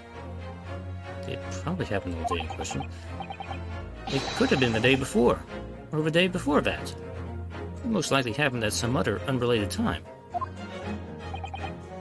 Well, Objection! Sadly, Prosecutor Alchi, the chances of that are extremely slim. Thanks. Why? The outline of the burn is clearly discernible. Such a serious injury would have caused quite a commotion in the restaurant. Wouldn't you agree, Inspector Hosonaga? I can't imagine having missed such a terrible disaster, certainly. But... I would say, looking at the picture of the wound, that it wasn't suffered very long ago. And although it's not a particularly large burn, it's extremely well defined, as the defense just pointed out. This was no mild burn, that's for sure. Can you be more specific, Inspector? Well, let's see. If the plate was at around 90 degrees centigrade, a burn like that would have taken around 3 seconds. It's inconceivable that the victim wouldn't have let out a scream of pain then. I've been investigating at the restaurant for several weeks already, but I've not heard anyone scream at all. As a head waiter at La Carnival, I can testify to that without hesitation. But you're a detective, not a waiter!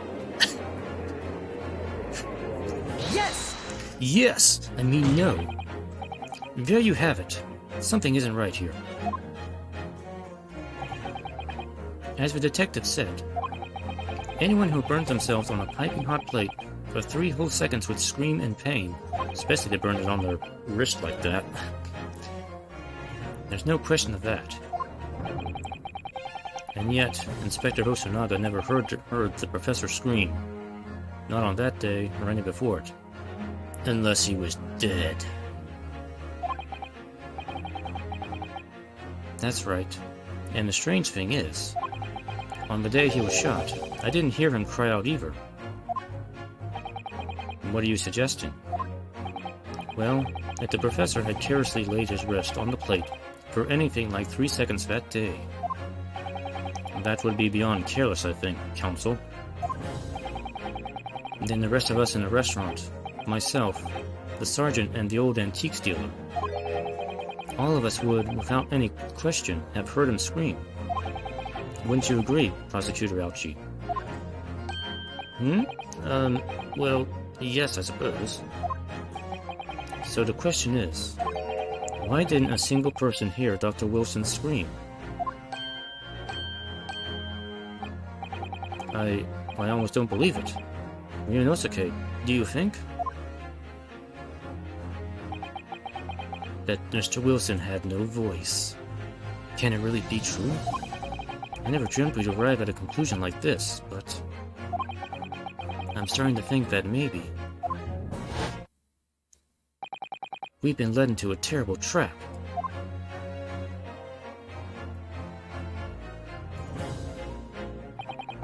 There's only one explanation I can think of to make sense of this apparent impossibility. On the day in question, when he suffered the burn to his wrist, Dr. Wilson, I will go with that he was already dead.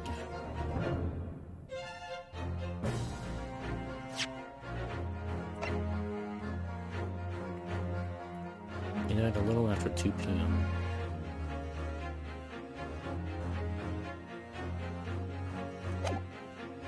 I'm not really sure. Actually, no, if he was a slave, he would have woke up in the burn. He had to be dead already. No man could remain silent while his wrist was burning on a piping hot plate for 3 whole seconds.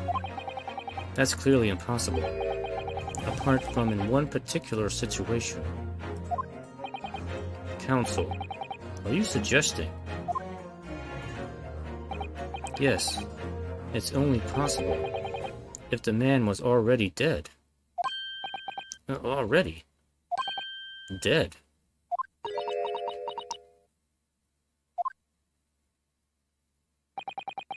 Knowing what we know now is the only possible explanation. When the beefsteak was brought to Dr. Wilson's table that day, the professor was already dead, and you didn't notice, Detective. Why not? That's madness. Order, please. Counsel, please explain this absurd notion at once. The victim was killed by a gunshot. That's right. That's absolutely right, Your Excellency. This is just another ridiculous ploy by the rookie student. But clearly, he has no grasp of the facts. Objection! No, Professor... No, I call him Professor. I don't mind doing that. Prosecutor Alchi, it's you who has no grasp of the facts. I beg your pardon. As soon as it became apparent that the victim had suffered that burn while at the restaurant, this whole case was turned upside down, or had you not grasped that yet?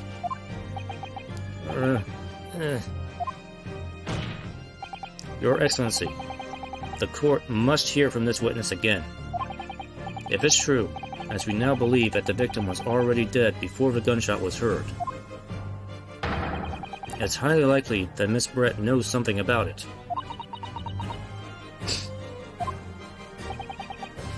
Incredible. I certainly didn't anticipate this twist of events.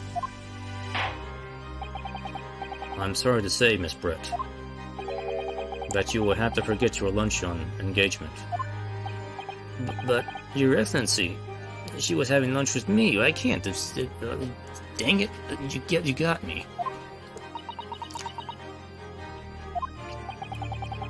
The justice system in our country may be in its infancy, but rest assured, all reasonable doubt must be dispelled before I am prepared to pass judgment. Thank you, Your Excellency.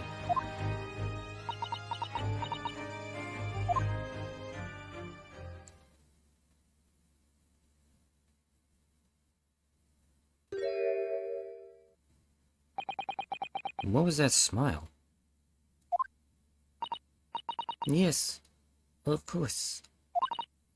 I mean, I'd be delighted to help.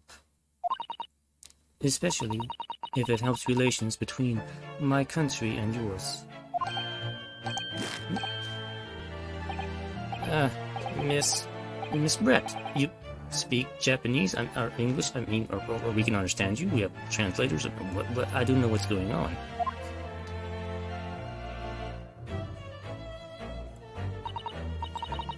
Well, of course I do. I am studying in your country, after all. But then, why have you been speaking through an interpreter until now?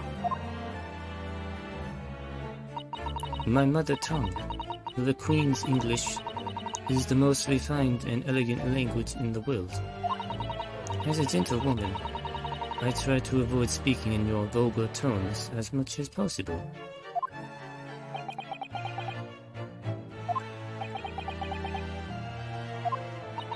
But it seems the men in this land possess none of the chivalrous virtues of English gentlemen. So I can see that I shall have to lower myself to communicating with you all on your own level. Well, you are the epitome of a true English gentlewoman. We are truly honored by this lavish consideration you so graciously afford us.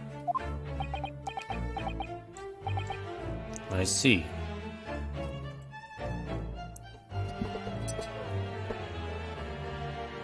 I can see in front of me. I see around me. I see a courtroom. I see a swan on your head. In that case, Miss Brett, I will now ask you to testify in your own words about the events leading up to the death of the victim, Dr. Wilson.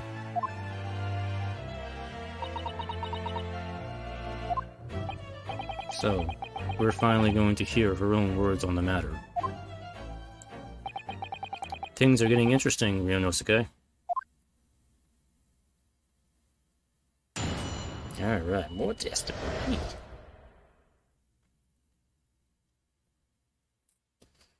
What you gotta say, lady? Unfortunately, I have no idea when the poor man burnt his wrist like that.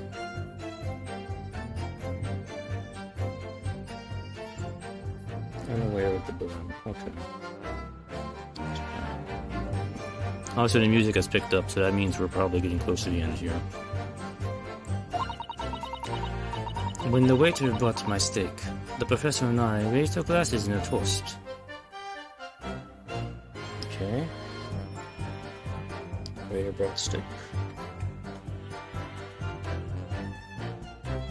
Waiter brought steak, and they toasted.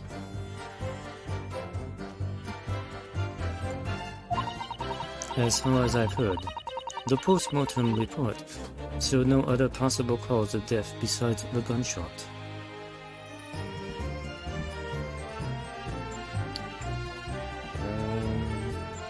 Says post-mortem.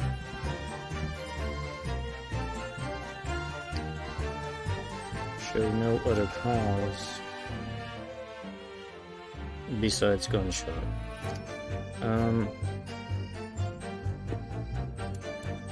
Did she have access to the post-mortem report? I'm just wondering about that. It might not be that important, but making a note. If there's some other way a man's life can be taken without leaving a trace, please do show me. We might have to show you. Ask if there could be some other form of that. Of death without a trace.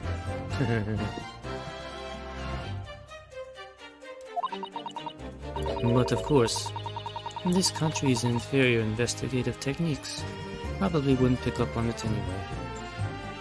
Is that a challenge?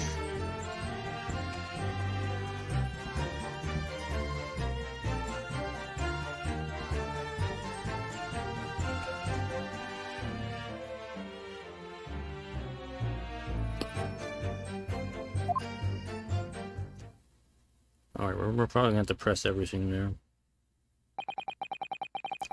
That most captivating and beautiful testimony will go down in the Supreme Court's history. Thank you for putting us down so graciously. Easy does it. I hope that is the last time I will have to sully my lips with the coarse tones of your unbecoming tongue. Oh, forgive me. I do hope I haven't insulted anyone. Tee-hee. Not at all, not at all. It is delight merely to hear you speak, dear lady. And it seems very clear from your testimony that this boorish talk of the victim's burn is utterly irrelevant. I will be speaking to your country's Minister of Justice about what has happened to you today. The Minister of Justice? What is that? May that irritating little bully of a student be given the harshest punishment possible. Amen. Huh? Thanks?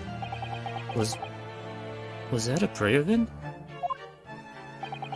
Well, we'll have to forgive the irritation, Miss Brett, and put up with the cross-examination now. I expect you've noticed that this little bully of a student, as you put it, doesn't miss much.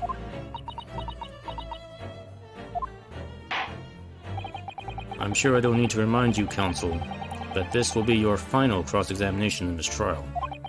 If you fail to demonstrate any problems with this witness's testimony, I will be ruling on the case immediately. Is that clear?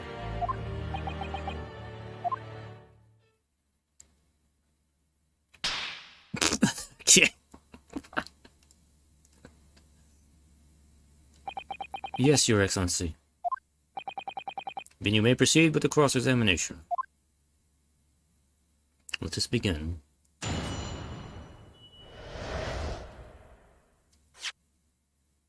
I will say here, just in case I do completely dork something up here.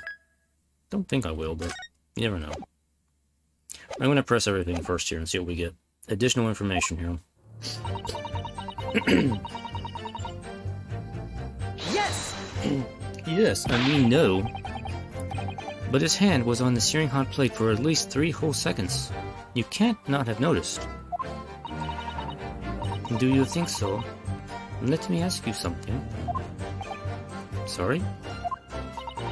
Ever since I arrived at this courtroom, and even still now, the fly on those unsightly black trousers of yours has been wide open.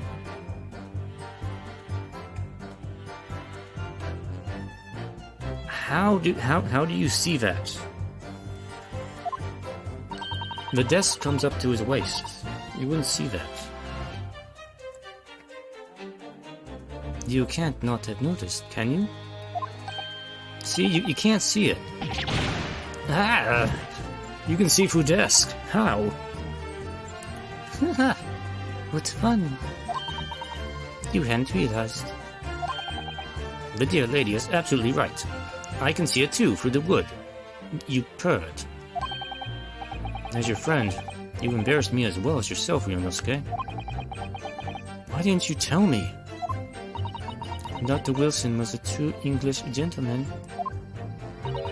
He chose honorable silence over a vulgar scream. Can your tiny brains imagine such a thing? Oh yes, I think my tiny brain can. Yes! Yes, I agree with that. Well, I can't. Anyway. I think that was irrelevant. I'm not gonna make any notes on that. Yes! As you testified before, you were drinking carbonated water, is that right? And Dr. Wilson was only permitted to drink water at the time, if you remember. Which explains why he ordered that drink. Correct, waiter? Exactly as you say, sir. Although... whether or not the professor actually drank any of the water when I delivered the steak to the table. I'm afraid I don't remember that. Damn you. I have enough English to understand that, at least. For the benefit of others in the court, it means, bless you. I think it means the exact opposite. Anyway. I'm just gonna say waiter not sure if he drank anything. Just add that note. Not sure if Wilson drank anything.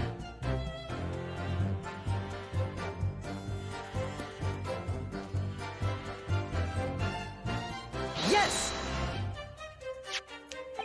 Yes, it's written here in the paperwork. Fatal hemorrhage from ballistic trauma. That definitely sounds like a gunshot. Yes? Luckily for all of us, a little burn on the wrist isn't going to kill us. And as there are no other signs of trauma on the victim's body to indicate some other cause of death. It can only have been the bullet from your gun that put an end to this innocent man's life. We still don't have the gun in evidence though. We can't show that the bullet was fired from that gun. I mean, we should be able to at least do that. Come on. But it doesn't make sense. The burn must have happened straight away, when the plate was first brought to the table by the waiter. Yes, that's true. If it had cooled even slightly, it wouldn't have been able to make a burn like that. And if the victim burnt his wrist on the hot plate as soon as it was brought out from the kitchen, then he must already have been dead at that point. Objection! And yet, the fact is that the victim was killed by a gunshot to the chest. Until you're able to show the court evidence to disprove that, this is a complete waste of time. I concur. Prosecutor Elchi is right.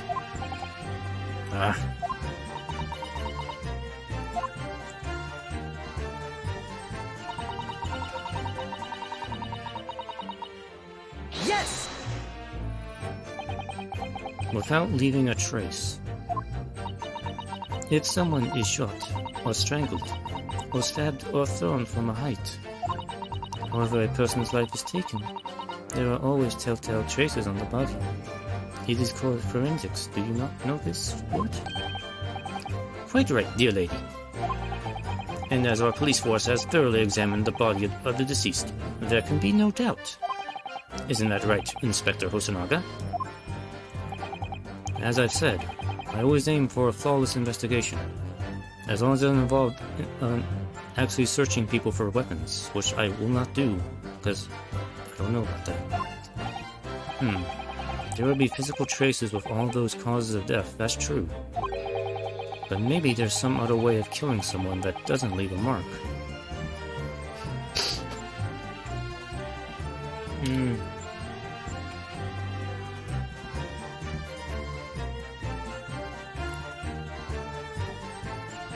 I mean, was he stabbed?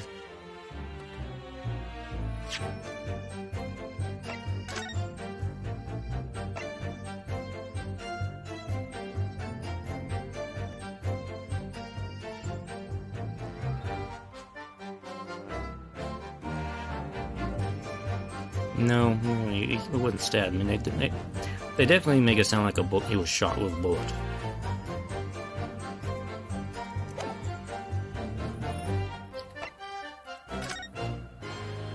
Because yeah, you can kind of see like the powder marks around the bullet hole there.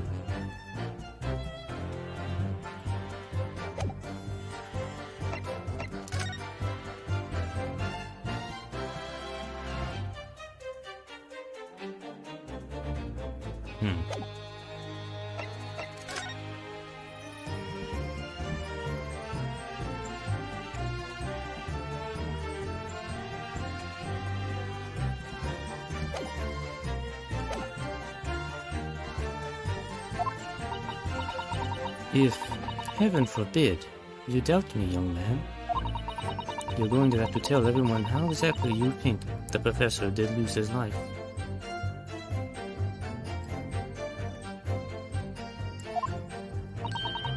Otherwise, I'm afraid your argument falls rather flat, doesn't it? Teehee.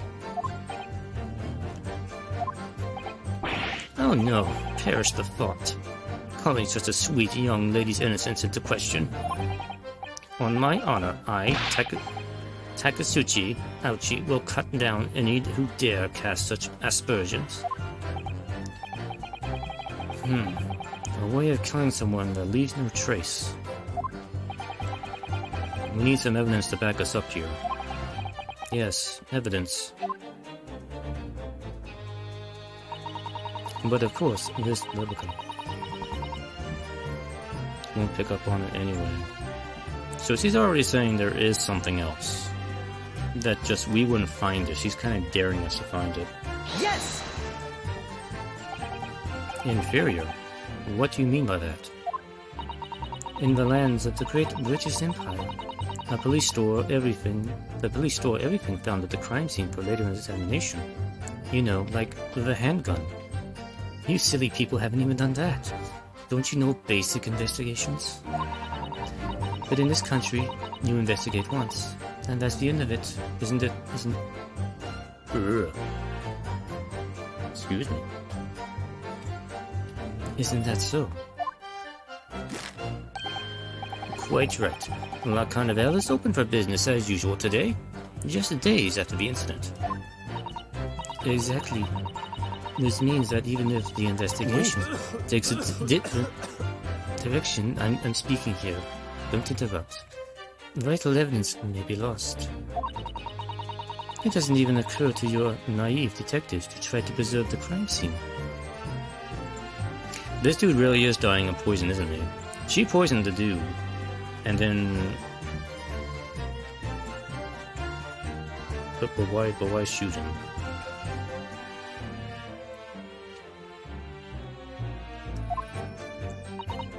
I'm trying to be as tactful about this as I can.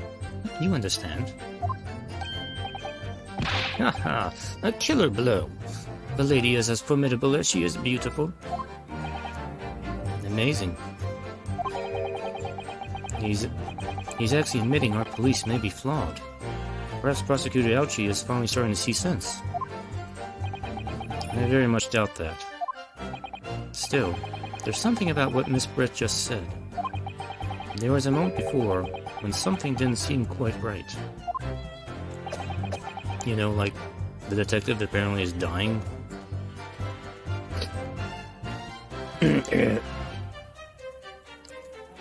I'm okay. I'll get better. I promise.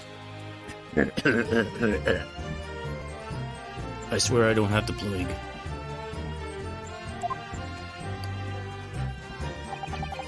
What do you think, Ryunosuke?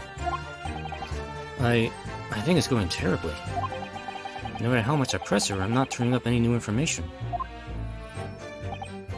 Yes, as I suspected. She's a tough witness. We need to find a way to break her testimony, or the cross-examination will be over. But that would mean I have to find a way. The cups were poisoned. The frickin' cups of water were poisoned. She poisoned the water. That's why she took the frickin' cup, because she was trying to hide evidence. You bastard. Okay. That's where this is going. I just need to figure out why she actually shot him. Or when she shot the dude. It was poison, okay. Because I guess for whatever frickin' reason, the detective drank the poison water too. And that's why he's dying. Because he's an idiot. I think we've already established that. Everybody's an idiot here.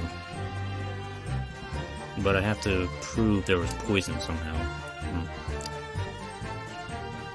But that would mean I have to find a way. There must be some clue somewhere to help us find a chink in her armor. Kazuma. What, Ryunosuke? There is one thing I noticed. Something that's been bothering me. Bothering you?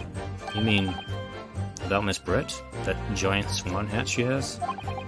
Actually, no. About the person standing next to her, Inspector Hosonaga. The detective. Yes, he seemed to react a little strangely to Miss Brett's last statement. I was wondering if it might be significant. If it might present an opening, maybe. Alright, I have an idea. Try pressing her on that last statement one more time. If you think so, but this time, instead of targeting the woman herself, let's see what we can get out of the detective. Alright then. I wonder what Kazuma's thinking. Actually, can I press him? I wasn't really sure if I could. I'll find out soon enough, I suppose. Once I press Miss Brett on her last statement again. Okay. This might be a new thing in the game I'm not aware of yet. So we'll press her on the last statement again. Last statement, last statement, last statement.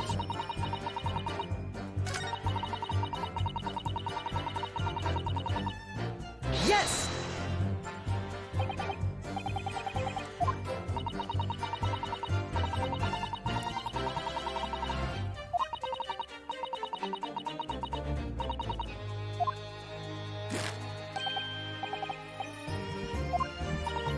Wait. Okay.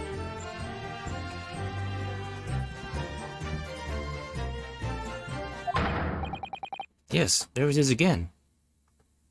Like, just on cue, as if it was predicted to happen there. The detective's reaction is just the same as before. Why? It's like time is repeating itself. It's like we did this before already. Up until now, the detective has been in the stand with Miss Brett as her interpreter. But things are very different now. For his testimony, the detective is just listening to what the English woman has to say. This could be a golden opportunity. What do you mean? When people are actually testifying, they're usually very careful not to let anything slip. However, when they're listening to someone else speak, you'll find they often let their guard down. You're right. Look at him. He's lost in his own thoughts.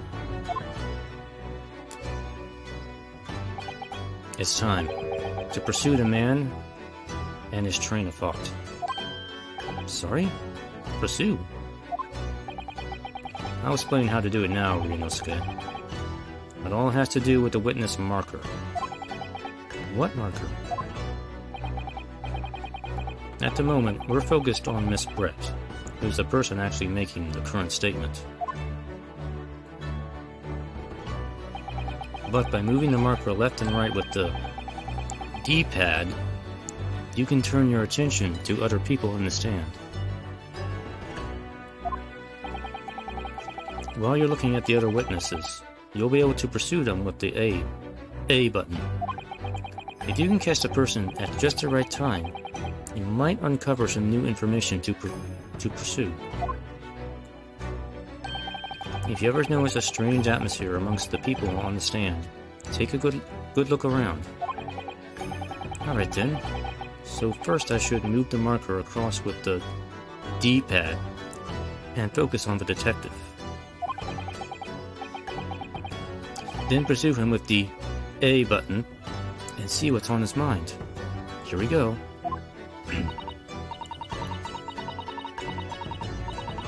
Wait.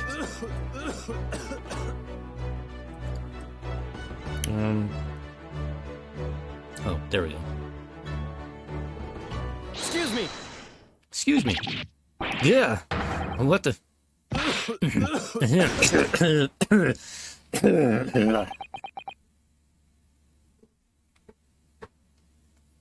That was a good chance for me to clear my throat. I'm so sorry. I didn't mean to shock you. He really was lost in his thoughts. Deeply. It looked like you were thinking something just now, Inspector. Perhaps having heard what the lady next to you had to say? If there's something you'd like to say, please, share it with the court. Objection! What is the meaning of this? It's the delightful Englishwoman who's testifying at the moment. If you can't find fault with her testimony, then the cross-examination should be over immediately. Oh, is that how it works? Absolutely not. I mean, technically, the detective is still on the stand. The detective is in the stand, which makes him a valid witness. Ah, damn it, I stopped the bug again. Yes, not to mention the fact that he's intimately involved in the case. Inspector Hosonaga. Yes? Do you have something to add in relation to the statement just made by Miss Brett?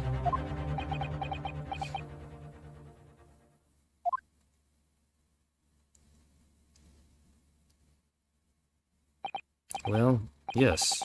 If you don't mind, I would like to speak.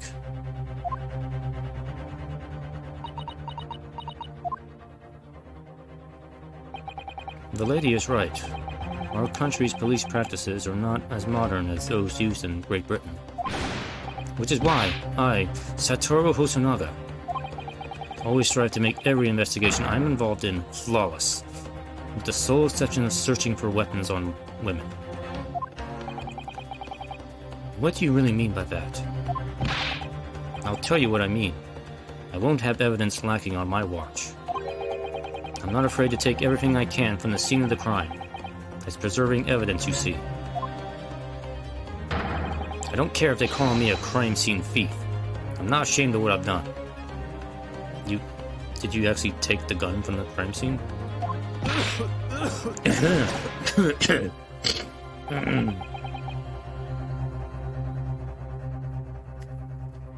A crime scene thief? What is that? Well, it looks like the lady's remarks touched a nerve there. Take this, for example. A bottle of poison water. Is that? This is the bottle of carbonated water that I took to the victim's table on the day in question.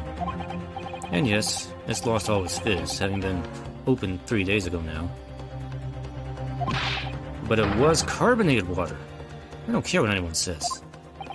I love carbonated water. I'm the only person who ever drinks it in this country. Yes. There's some left in the bottle, I can see it. One day our police force will be among the best in the world. The time is coming. I guarantee it.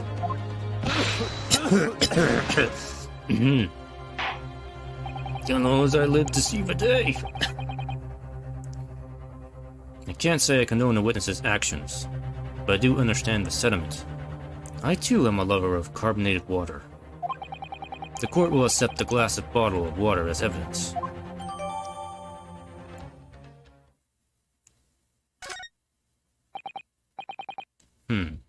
Miss Brett.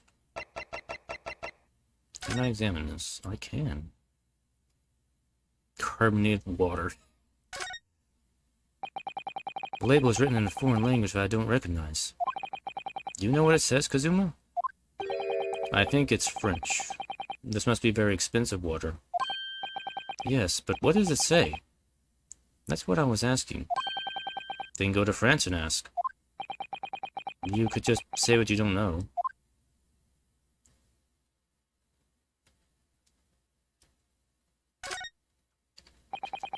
So this carbonated water is the last drink Dr. Wilson ever had.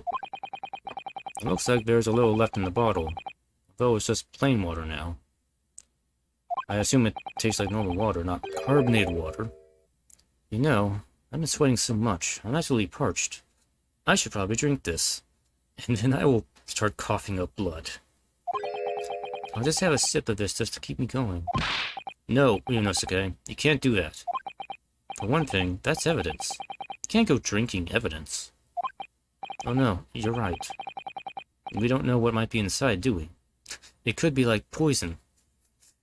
I mean, what would be the chances of that? You never cease to amaze me, Ryunosuke, in more ways than one. I wonder, could there be anything in this water?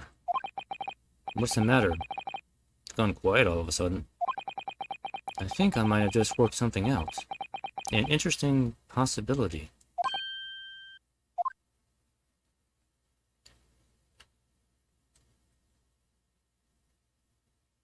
Oops, I just poured all the poison water out. It's gone.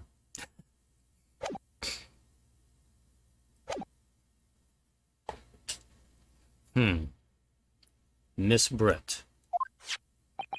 Can you confirm that this is indeed the bottle from which you drank on the day of the victim's death?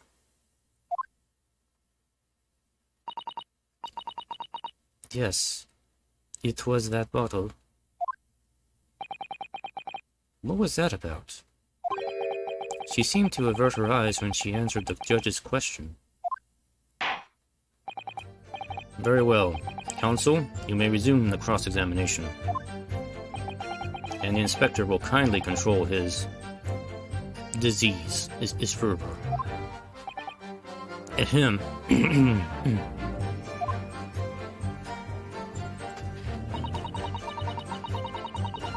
Okay. What if this... Okay, we have to kind of take a chance here. That we can present the bottle as poison.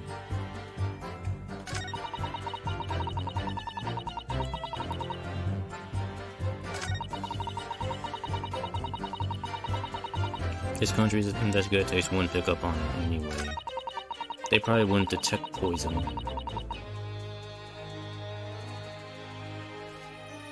Alright, let's take a chance here and see if this works.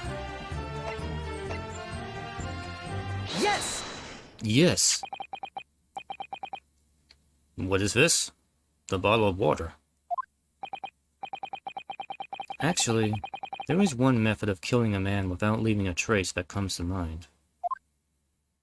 Drowning. I mean, yeah. Obviously, I'm referring to poison. Poison? What's that?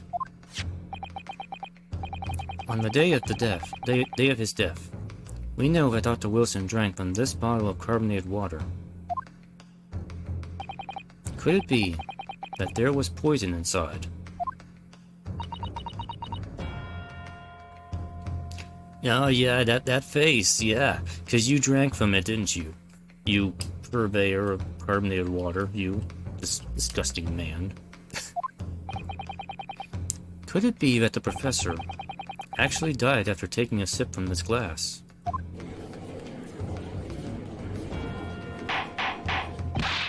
Order! Order! Order! And on that day, who was sitting at the same table as the professor and able to slip the poison into his drink?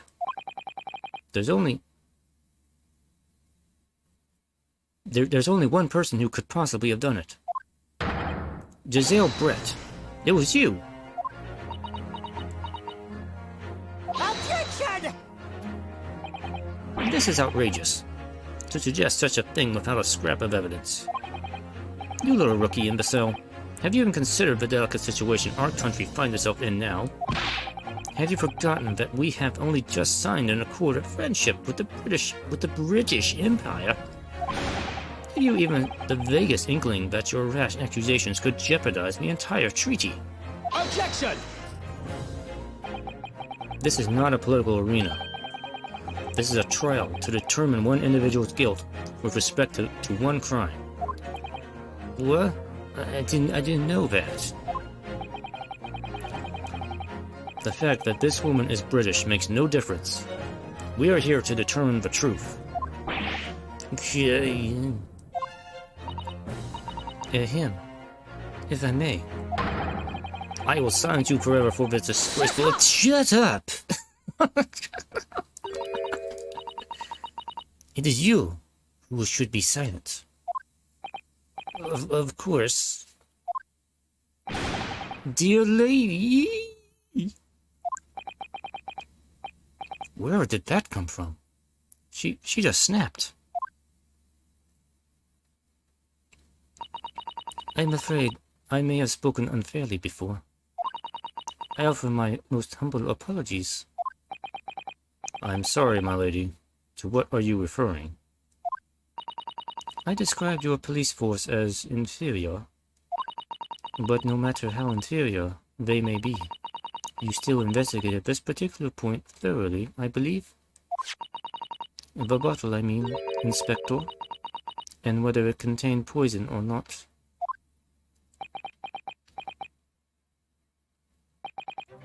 Of course.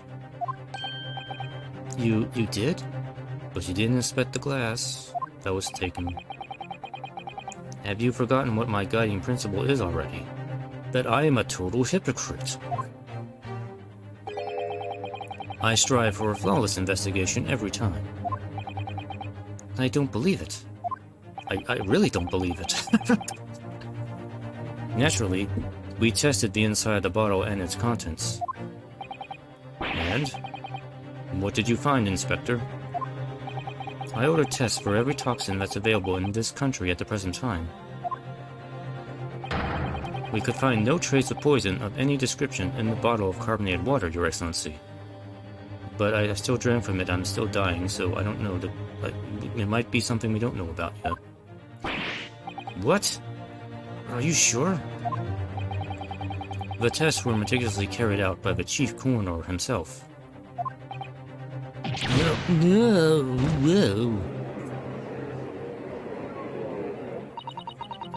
I'm very grateful to all you Japanese. You've successfully established my complete innocence in this horrid affair. Thank you. But of course, dear lady, the pleasure was all ours. I was so sure. This can't be right. Everything falls into place if he was poisoned. Thank you, counsel. I think that cross-examination has clarified everything. As the prosecution have asserted, a shot to the chest from this gun is the only conceivable cause of death. Furthermore, why is that gun not in evidence? Come on. The accused, who by his own admission was holding this weapon, is the only possible culprit. We can examine the gun and see if it was fired. I mean, come on. We can at least do that. I'm done for. The court wishes to apologize for the great inconvenience this has caused you, Miss Brett. Oh no. I'm just glad the matter is resolved. Before proceeding, I must ask the counsel for the defense.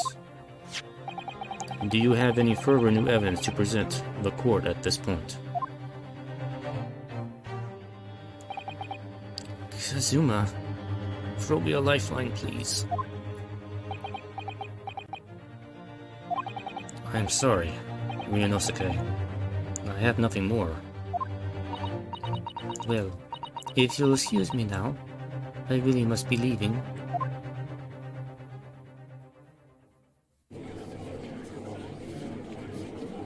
Hold it! Who? Oh. You? Please, wait. Isn't that? What is the meaning of this? Forgive me for intruding on court proceedings, Your Excellency. Susato Mikotoba, Judicial Assistant to the Defense. Mikotoba? In my darkest hour, with nowhere left to go, she appeared like a bolt of lightning. And in her hand, she carried a small package wrapped in a furoshiki cloth.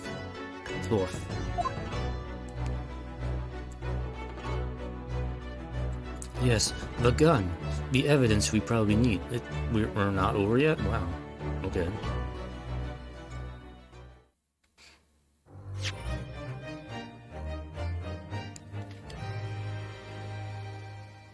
Yeah, we'll save.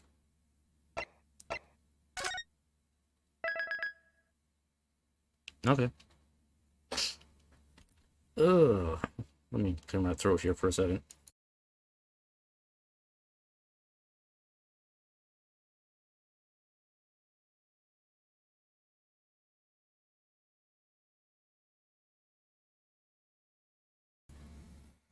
Okay then. So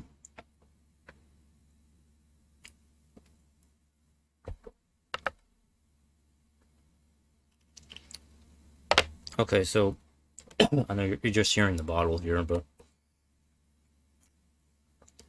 all right. So at least I've established in my mind already that the water was poisoned. It's either A, she poisoned the glass of water that Dr. Wilson drank, and then she took that wine glass with her. That's the one she stole. That would have evidence of poison in it. Or she did poison the actual bottle of water, and it's just a poison that the police force is not able to detect here in Japan. So, and then the detective, for whatever reason, drank the water, and now he's dying. Which would make sense to me. That would explain that. So I don't know which of those possibilities it is. It would seem like it would be the bottle, because he said he took the bottle, and I assume he probably drank the freaking water, because he's a careless idiot. But yeah, okay, we'll probably just stop there for tonight, because these cases are kind of lengthy, so there's probably at least another couple hours on this here. This is a very long first case. Surprise! I thought I would be ending it tonight, but I guess not. All right, so one more part of trial 1. Give my voice a break here. So I will continue this, maybe tomorrow or maybe Friday, we'll see.